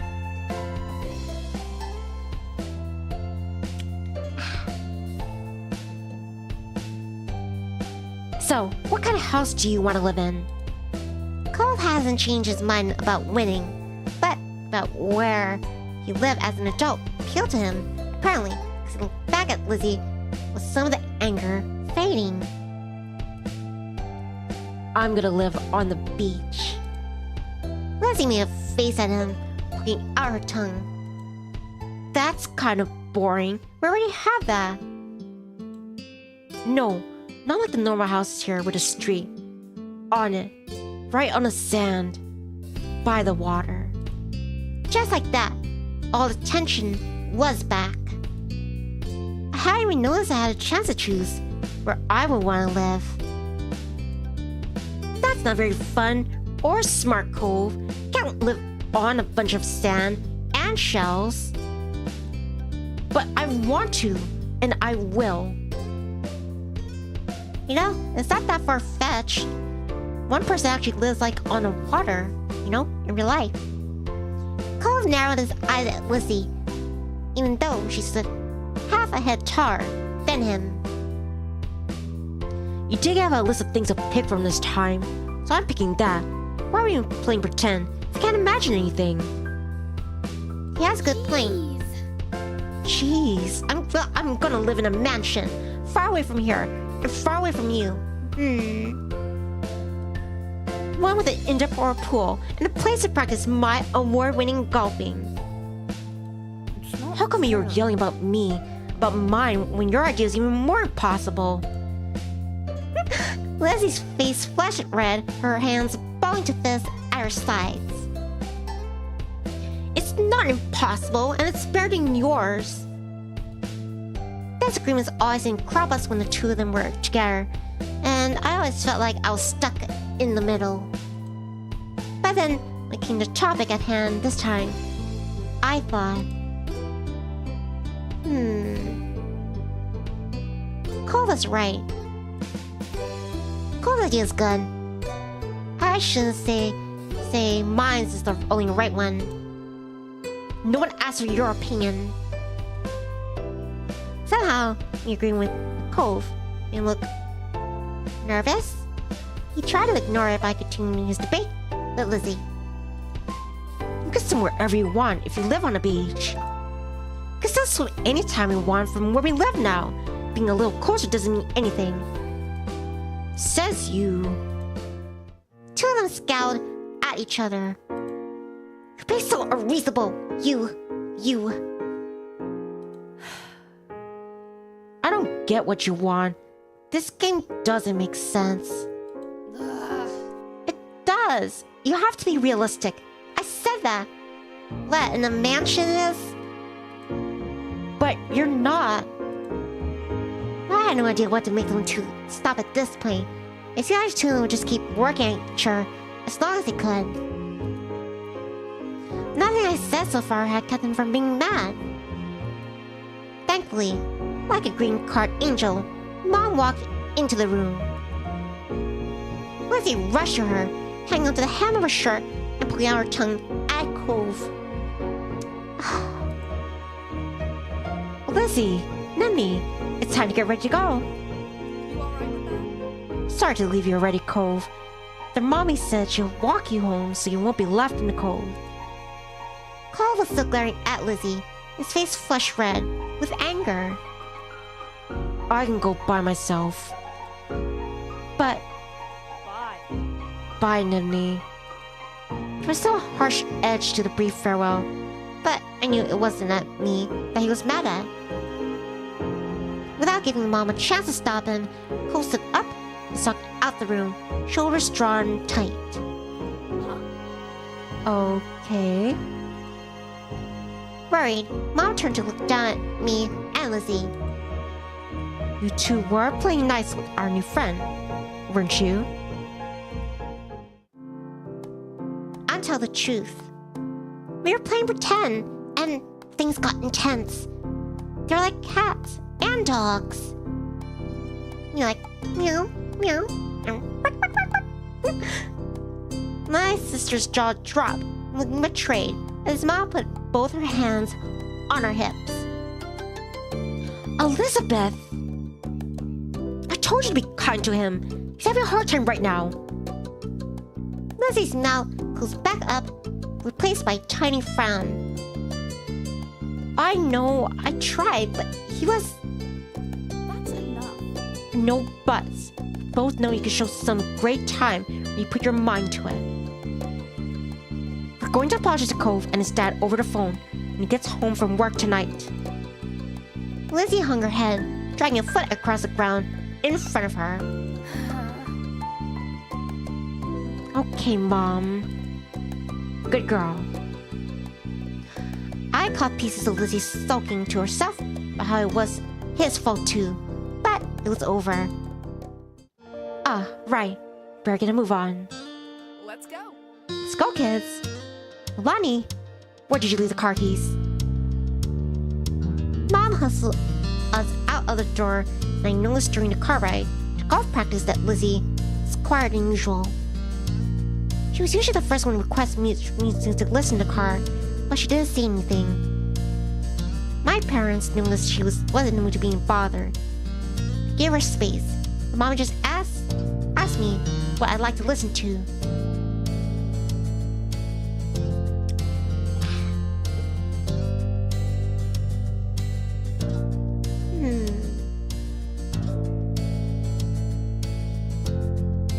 I picked my favorite song. It always made the car ride more fun. Eventually, Lizzie came around and started singing along with us. I both knew all the words, and Moms even sang along too. When the car ride was over, I spent the twilight hour watching Lizzie hit things with other girls her age. I didn't know much about golf, but I could tell that she really liked it. So I sat with my moms and tried to puzzle it out. It was nice sitting outside after being cooped up in the house all day, and I stretched out my legs, stretching to let the last few hours of sun on my skin. When the sun was finally out of sight, behind the horizon, all got ready to leave. Instead of going straight home, Moms took the family out to dinner. And when I went to the restaurant and had been going over just since I could ever remember. The whole afternoon had been a bunch of shouting, and I hadn't been able to stop, but I can kind of tell this all helped Lizzie be less angry.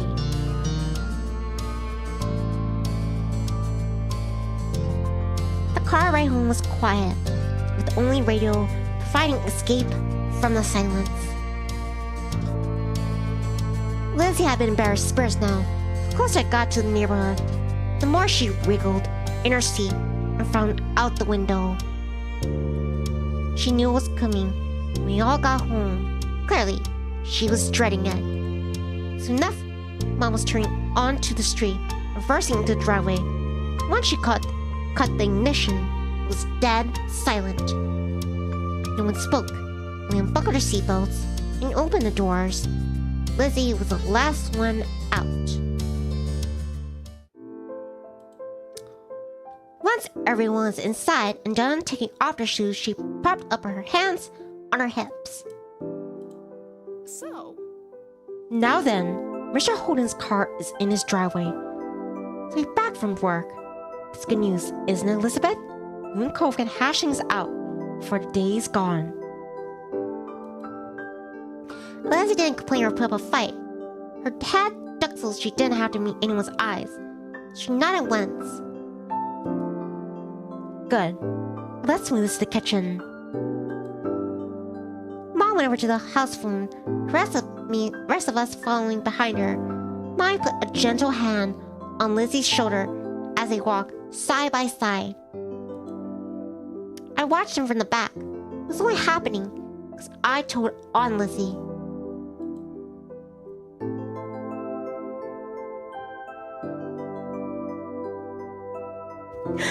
It's between I didn't regret it and it was her fault for doing it in the first place.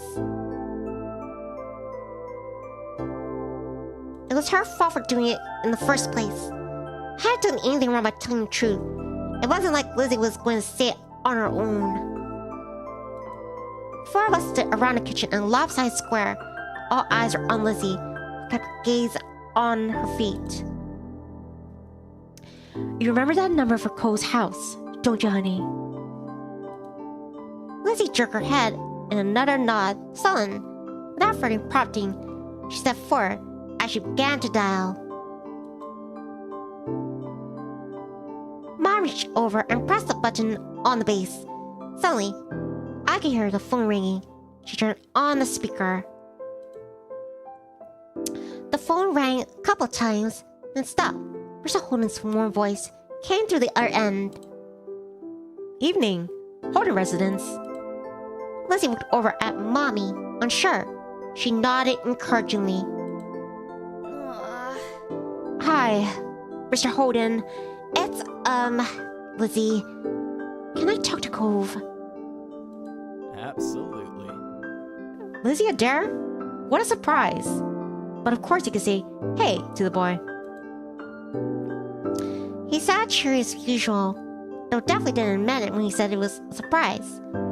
I thought hard. I wasn't sure that my sister had never called Cove's house before. Mom spoke up before Mr. Holden or Lizzie could say anything more. Her arms were crossed over her chest, her lips pursed.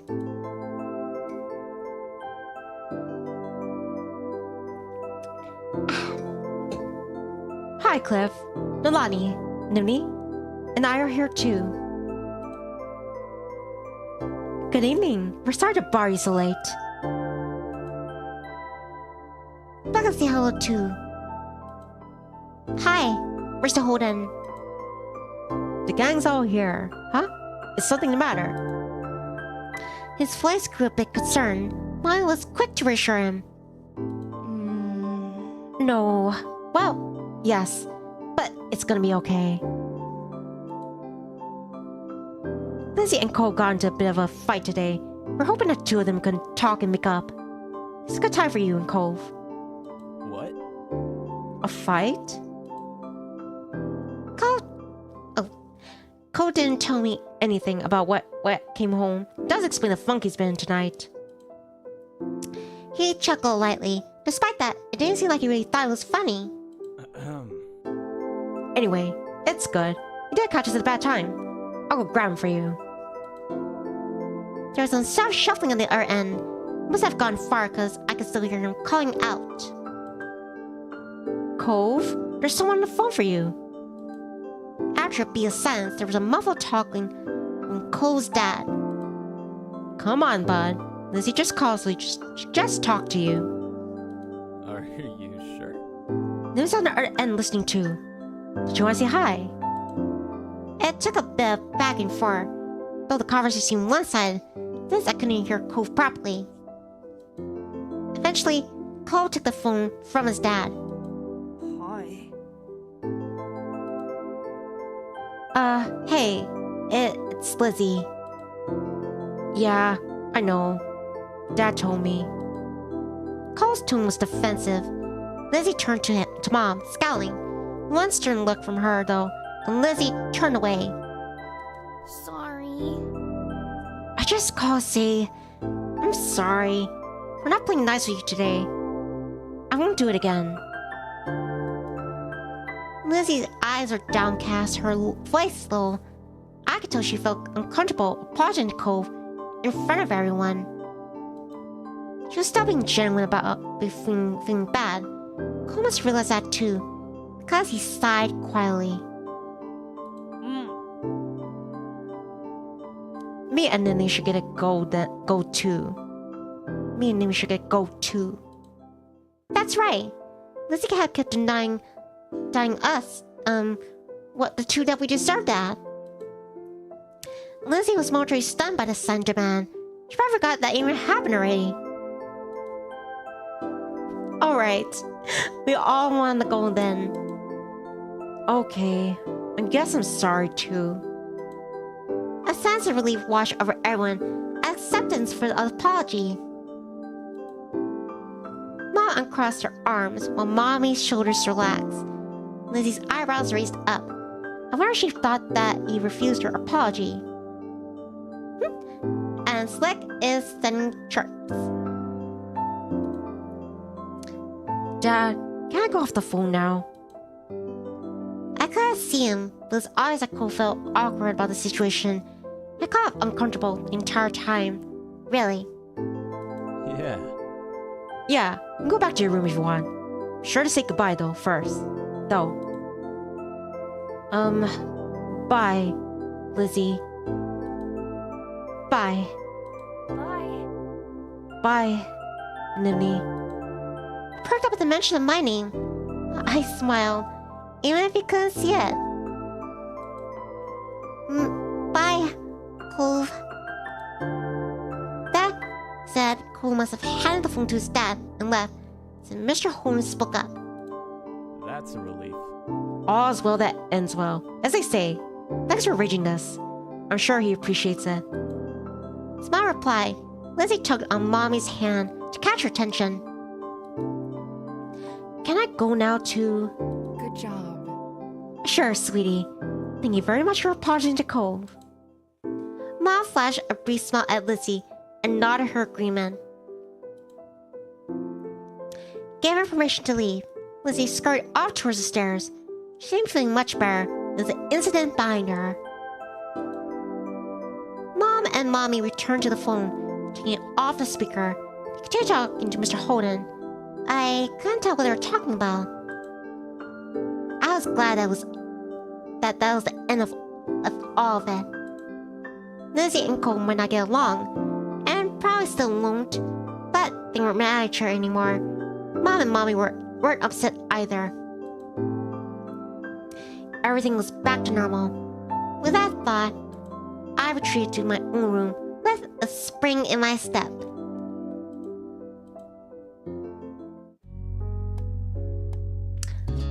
I think I'll do one more then. Long day.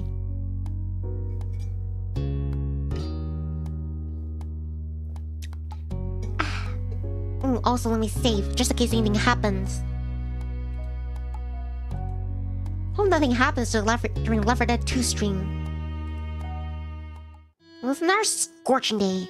The kind where no sooner had one finished cup of water, I was already filling it up again. Everyone else had something on. That afternoon was just me and Shiloh. It didn't have much, especially since Cove had arrived. Without Lizzie around, she looked to me for all the answers. It made me feel...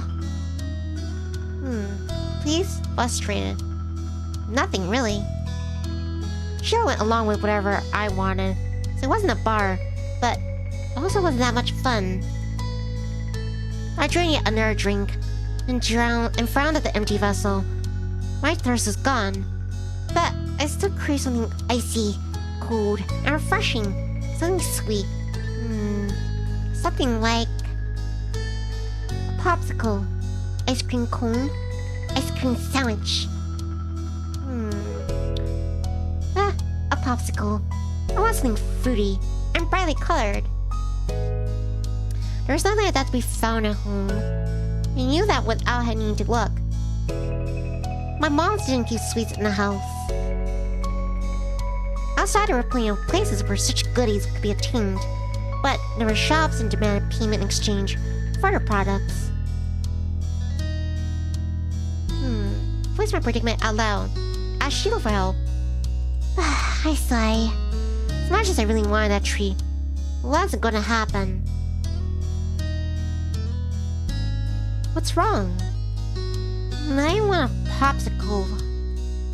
Jill had been dreamed over the sofa, perked up. Yeah. That sounds good. We don't have any here, and I don't have any money. Oh, let me check if I have any. Sheila rummaged in his backpack and proudly produced an assortment of coins, plus one straight button.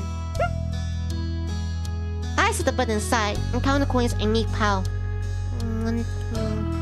Just over $1. My analysis of Sheila will certainly come to the same conclusion, but you've been watching me expectantly. That's not enough. I'm sorry. We'll need to find something more. Okay. Two of us lifted couch cushions, stuck tiny fingers deep as on crevasses in the sofa and under furniture, and scoured the back of the drawers. Most of what we found was useless, gross. Bent paper clips, fluffy wisps, or dust, or standing crumbs, which will often strike silver or bronze and add to the growing pile of coins. Dusty and Juicy were checking every room and squinting to every tiny nook. Two of us finished pulling our finds. Sheila held his breath as I continued to count the coins once again. $2.53 and 2 buttons. I didn't know where the second button had decided to join the party, but I was too pleased with the successful haul to throw it out. Is that enough? My fairy knew the answer without looking for confirmation, but the thrill of success and reward that would allow canceled out any feelings I might have had about that. Yeah. I knew I could enforce something at the shops. Just one thing, but that was infinitely better than none. She clapped his hands. Yay! The two of us dashed outside, promised of sugar, blew on to a destination where, breathless but happy, stared at the overwhelming number of options. I knew what I wanted, but it wasn't just me who had contributed the funds to get the tree. He seemed to notice the pause. Aren't you getting a popsicle? Sheila asked if he was entirely separate from the decision, or if someone was mistaken in the outcome.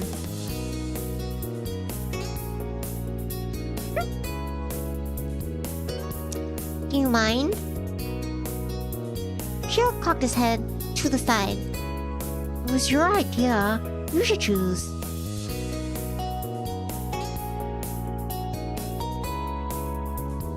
I went ahead with my original idea. I was sure that Sheila was going to be the obstacle between me and my original choice. Without wasting another second, I exchanged cold, hard cash for equally cold, but meaning less hard, dessert. Finally, the reward of our hard work was in our hands. I sucked in the free popsicle because I thought the icy treat cooled down perfectly and the sassy flavor was refreshing. Ooh. I helped Sheila to take a turn. He shook his head. You can finish it. You didn't want me after everything you did to help get it. That was weird. But I accepted the offer. I hesitated.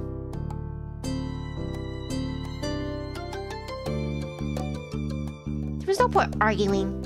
It was already melting under the rays of the sweltering summer sun. I tucked it back in. Cold sugar treat, crunching in ways where I just couldn't reach. Two of us began to head back home as I ate. I was glad to get a treat all to myself. My half would have been nearly as good. Even so, I couldn't help but wonder what Sheila was thinking. I walked side by side on the shore in silence, but my thoughts kept drifting to the boy beside me. Why didn't he speak up for himself? So that Sheila didn't know how to say how he felt, or was too afraid to. Even that was his problem and didn't care. Are we friends? Sheila opened his eyes wide and caught off guard by the blunt question. Yeah, I think so. He says that, but friendship was to talk to each other without being scared. Sheila wouldn't do that. We weren't friends at all. He rubbed his hands together nervously over a non-reaction. I'm sorry. I wasn't sure how sorry he could be without knowing what he's even apologizing for, but I shook my head. He didn't do anything. It was true. Sheila hadn't done something mean. God was going to make me happy. That didn't seem like it should be a bad thing. Yet, it bothered me. I just don't know if you like me. It's like, it doesn't matter what I do. You're gonna act the same. Could be anybody would care. No, I like you. I really like you, Nivni. I want to be friends. Okay. I smelled hesitantly at him, and his fidgeting ceased. You know, I wasn't sure if I believed him. So he made things worse. I said that maybe we were all types of friends. Sheila wasn't able to do things differently. Then this would be alright. Sheila made me unsure about setting a label on the experience of spending the afternoon. Just him. It had been good times, and it had been confusing ones. I was positive one thing at least. Treat was delicious, and that it was nice. The sun was low on the horizon as I returned to the neighborhood. There, I spotted two familiar figures up ahead, Lizzie and Cove. I was about to make my presence known to them just as I saw tears on Cove's face. I walked straight over, Sheila at my heels. Once there, Huh? What?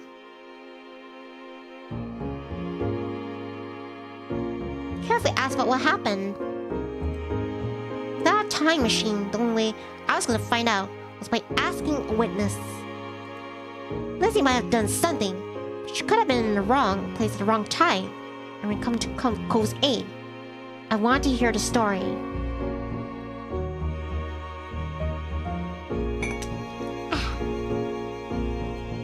Cove, what happened?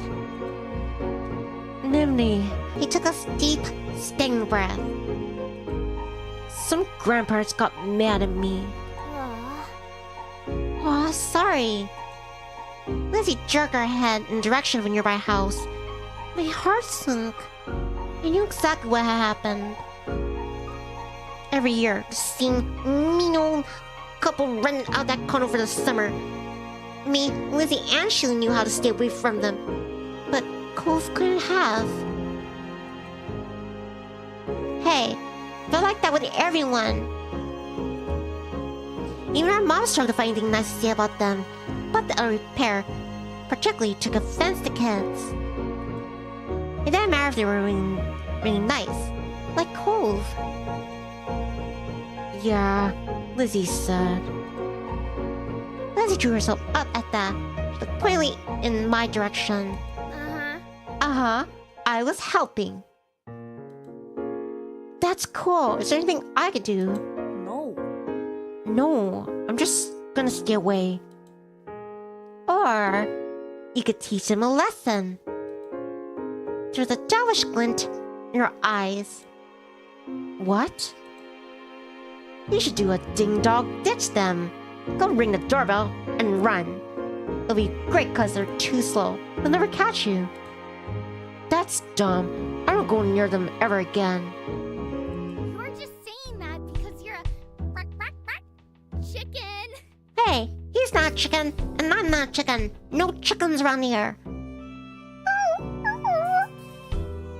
Can a chicken do that?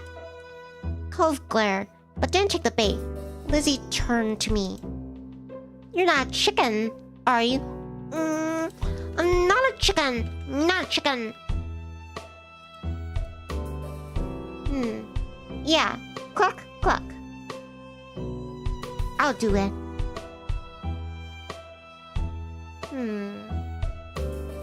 Yeah. I'll do it. Revenge is not the Jedi way. Really? I took a deep breath and nodded. Lizzie's good with delight. We'll go hide. Run as soon as you hit the bell. Good luck. Lizzie and Sheila ran across the road to take shelter in the bushes. Even once they're still down, I could make out two child-sized shapes staring from between the leaves. I knew where to look for them, though, so I told myself that the graduate people wouldn't spot it. Cove sighed, his gaze flickering to the house, then back to me. Don't let them catch you, okay? Be careful. I'll be quick as a flash. Cove glanced back then before he reached the other side and stumbled as his foot caught on the sidewalk, straightened up and looked back to smile nervously at me for joining Lizzie and Sheila in her hideaway. The weight of the three pair of eyes was on my back was heavier than anything I carried before as I approached the door. I hesitated as he reached for the doorbell. Then... I ring it. I snapped the buzzer and I ran. Cheese it! Cheese it! Hey, there's no cheese. Blood thumped against my eardrums with every step.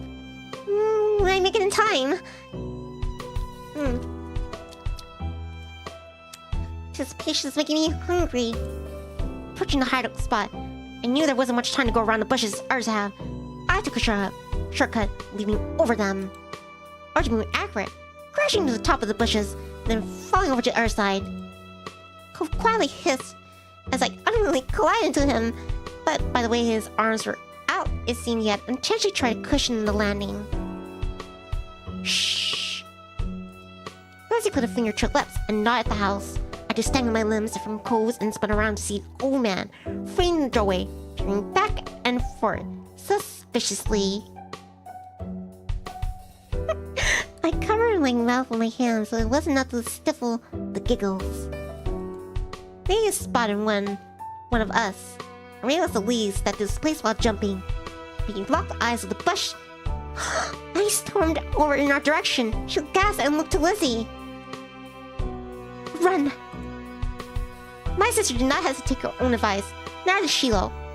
I got up, but seeing Cove struggling to distract himself and stand up with just one fully functional arm, gave him a hand getting to his feet. It wasn't my intention to run still holding onto each other, but neither of us remembered to let go. The old man's hollers propelled from all the street to the sanctity of the hill. Only once we were safe. We noticed a stitch in my chest and the ache of my legs. I float down, a blaze of glass tickling my face. Lizzie, who had right taken the lead in the end, was already lazing on the ground. The four of us took a moment to catch our breaths and enjoy the feeling, cool grass against the skin.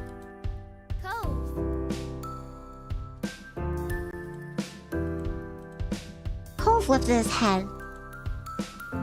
I told you there were mean grandparents around here. Cove rolled his eyes and decided this wasn't dismissive enough and moved his whole body away from my sister. Lizzie chose to ignore his response and started chatting to Shiloh, eagerly joined in on the conversation. In the back of my mind, I knew I'd be stuck a fiddle again to Shiloh once Lizzie came around. It always went like that. It was fine.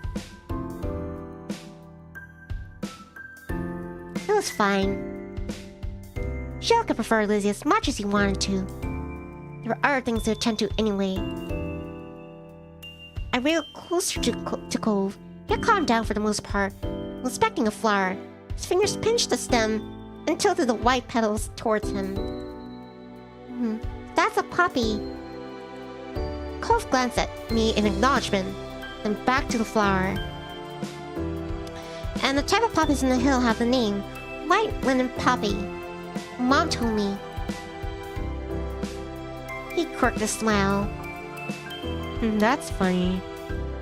He ran a finger around the edge of the petals. It doesn't feel like cloth.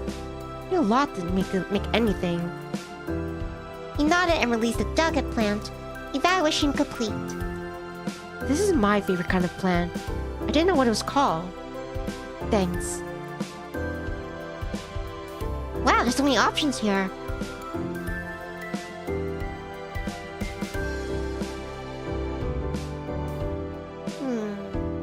I picked tulips. I love sunflowers. I like roses. They smell nice. That's the colors. Those are fancy flowers. You look good with them. Why? Cause, you just would. He stopped the conversation there, suddenly shy. I moved onto my back with a small smile and looked at the darkening sky. The blanket clouds reminded me of a thick throw I curled under on cold rainy days. I wonder if the clouds will be as soft. The lazily floated on by, splitting from each other, merging and morphing into new shapes.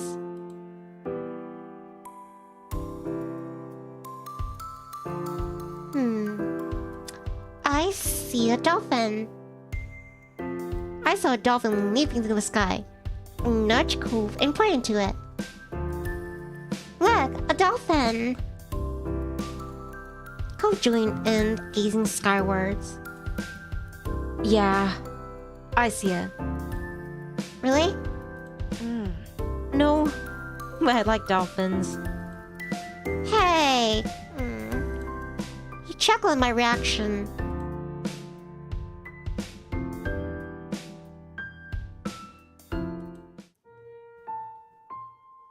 As the sunlight faded from the sky and the moon rose higher, Lizzie got her feet, dusting strands of grass from her bare legs, and surveyed her surroundings.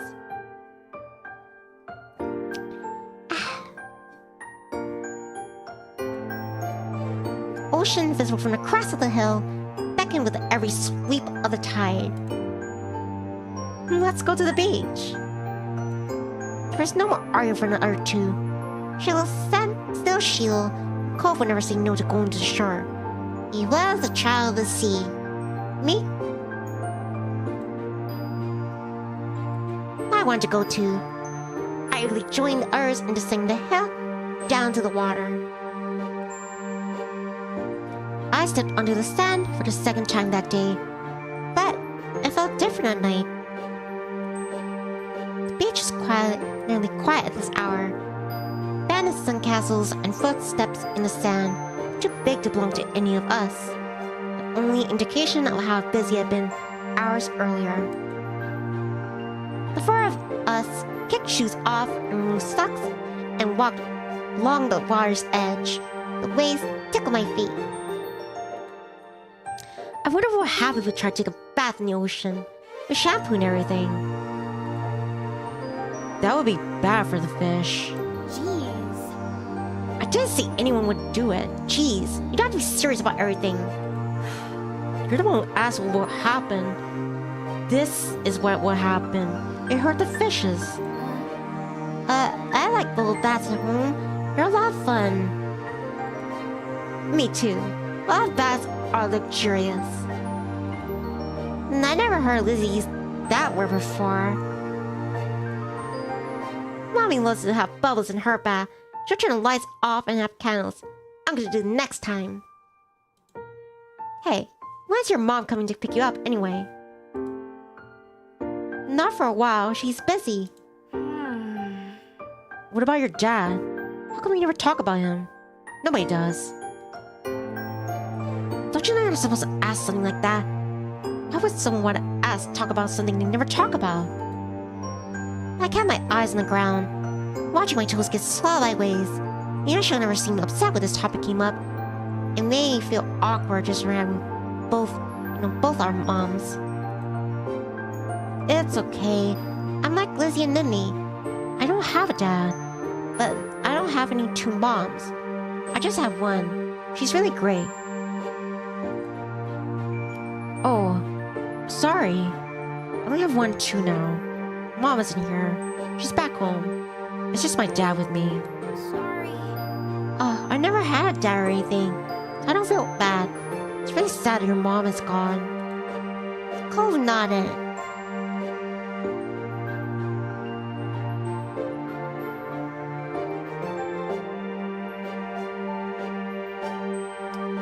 I don't know, that seems like I'm poking a hornet's nest.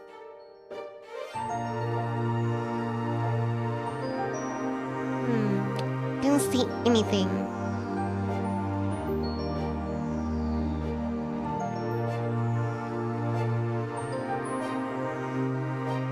Well, even if our parents are different, they're good in their own ways, yeah? Yeah. Cove couldn't muster a response. I don't think he truly disagreed, though. The sand broke with a splash as they kicked in our direction. Cold water and sudden sand spattered against my legs. Hey! Why, you... Lizzie giggled. That's so stretch from the kid. Cove joined in, striking the incoming waves to make a splash of his own. She let her screw over Cove's spray zone with a grin. Me run for it. I retaliated.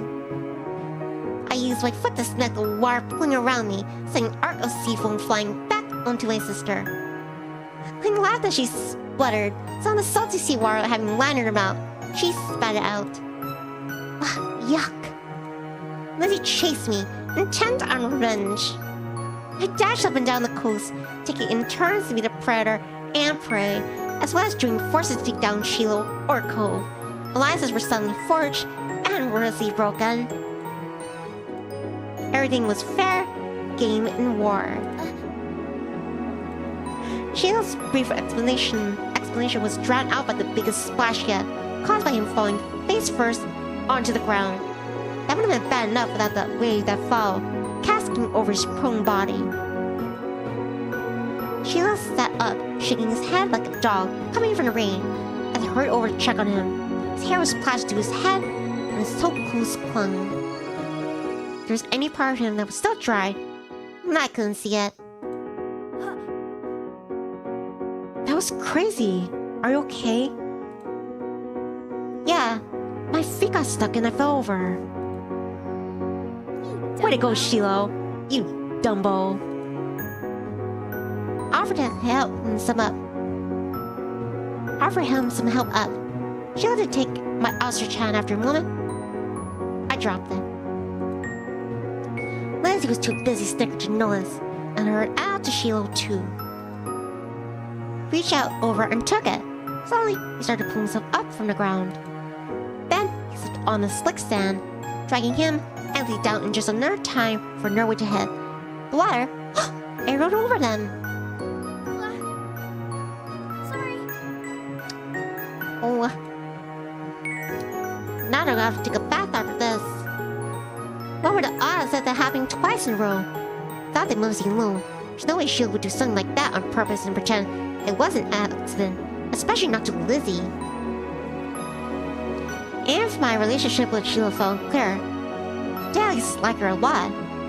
Lizzie was her favorite, right? Smiling boldly, Lizzie extracted herself from the ground and wiped a streak of sand from her cheek. She didn't intend to let this embarrass her. With that, it was time to call it a day. The four of us made the journey back home, leaving a trail of wet footsteps and sand in our wake. Camp closed me halfway down some of the group, but our spirits were high. My arms swung side to side as cool breeze flew past. Our moms were outside trying to coax Dad. We're back. My mom's faces fell as they took in a steak, and we were all in. Making her messy, too soaked. No. Elizabeth, is that all you have to say for yourself? You brought half the beach with you. They most certainly did. What's Marigold going to do when he comes to get Shiloh? It's how you wanted him to be for the long drive home. Cold and filthy. Lizzie's expression turned sulky over to Scony. Being the oldest could be fun. Also meant she was the first to get in trouble. Then, something went wrong. Miss Holden, on the other hand, chuckled as he ruffled Cole's matted hair. You've been out making memories, Buckle. I'm glad you had a good time with your friends. Cove's slightly moist, cast arm to push his dad off. Miss Holden's eyes wide when he noticed that if that had gone wet. Now, he was worried too. I think they could have found a less risky way to spend time. Just as much fun. That might be right. Kids, what can you do? Come on, let's go get you cleaned up and dried off. I want that cast hat to be reset. Cove winced at the thought. Okay. That a boy. Marcia Holden casually bent down and plucked Cove off the ground, also holding Cove against his chest.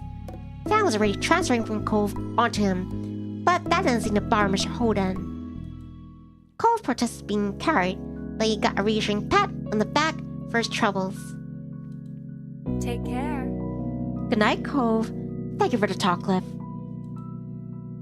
Night, Adair family. And Sheila, too. Resigned to his fate, Cove twisted his body in his dad's arms in order to turn around and wave goodbye. Smiling, I waved back. Good night. Fine. Well, we better get to fix the guys, too. Come on, everyone up inside. We should march straight to the downstairs bathroom. Ugh. Yes, Mom. Okay, Lizzie's mom. Don't worry about stopping to wipe your feet on this mat this time. It won't do much good tonight. Sitting on an old beach towel Mommy had found, I waited in the hall until at last Sandy was allowed to go to the room or walk around the house.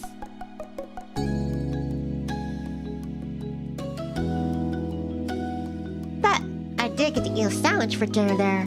It felt like an indoor picnic.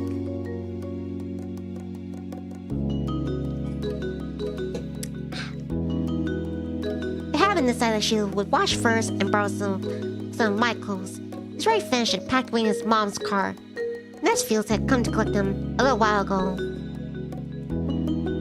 It was a fun bit experiencing him without that half once. Leslie, being much more soaked than I, got to the bad next. It wasn't a boba as she hoped. There was a no fun allowed clean up session. At least that's what she claimed. Not much longer, and it would be my turn. When that was done, I'd have to go right to bed. After a day like this, I was glad that there weren't going to be any more further events. Drifting off to sleep sounded like a great idea. Alright then, Chirps. Rails is cute. Aww. Thank you, Rail. That's time. Right, yeah. Thank you. Thank you, Rail. But yeah, I'm gonna call it end for this stream. Take a break. And then I shall set for Left 4 Dead 2 to close out the night. Let me save here. But yeah, I had a lot of fun with this.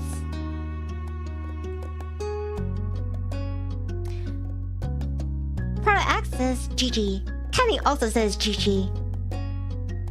Thank you very much, guys. Mahalo. Anyway, this is Vtuber Nivni Adair and the Nikki Hack signing out for our life, beginning and always. Take care, stay safe, stay nifty, stay chirpy. If you can't make it for next stream, that's fine. It's always next time. But if you are going to see Left 4 Dead 2 stream, then I'll see you later. But until then, until we see each other again. Later, guys. Rail says thank you for the streaming. And thank you for watching or listening. But yeah, later, guys. I miss you. Bye. Ooh, and thank you for hearts. I got another one. Bye. Later, guys.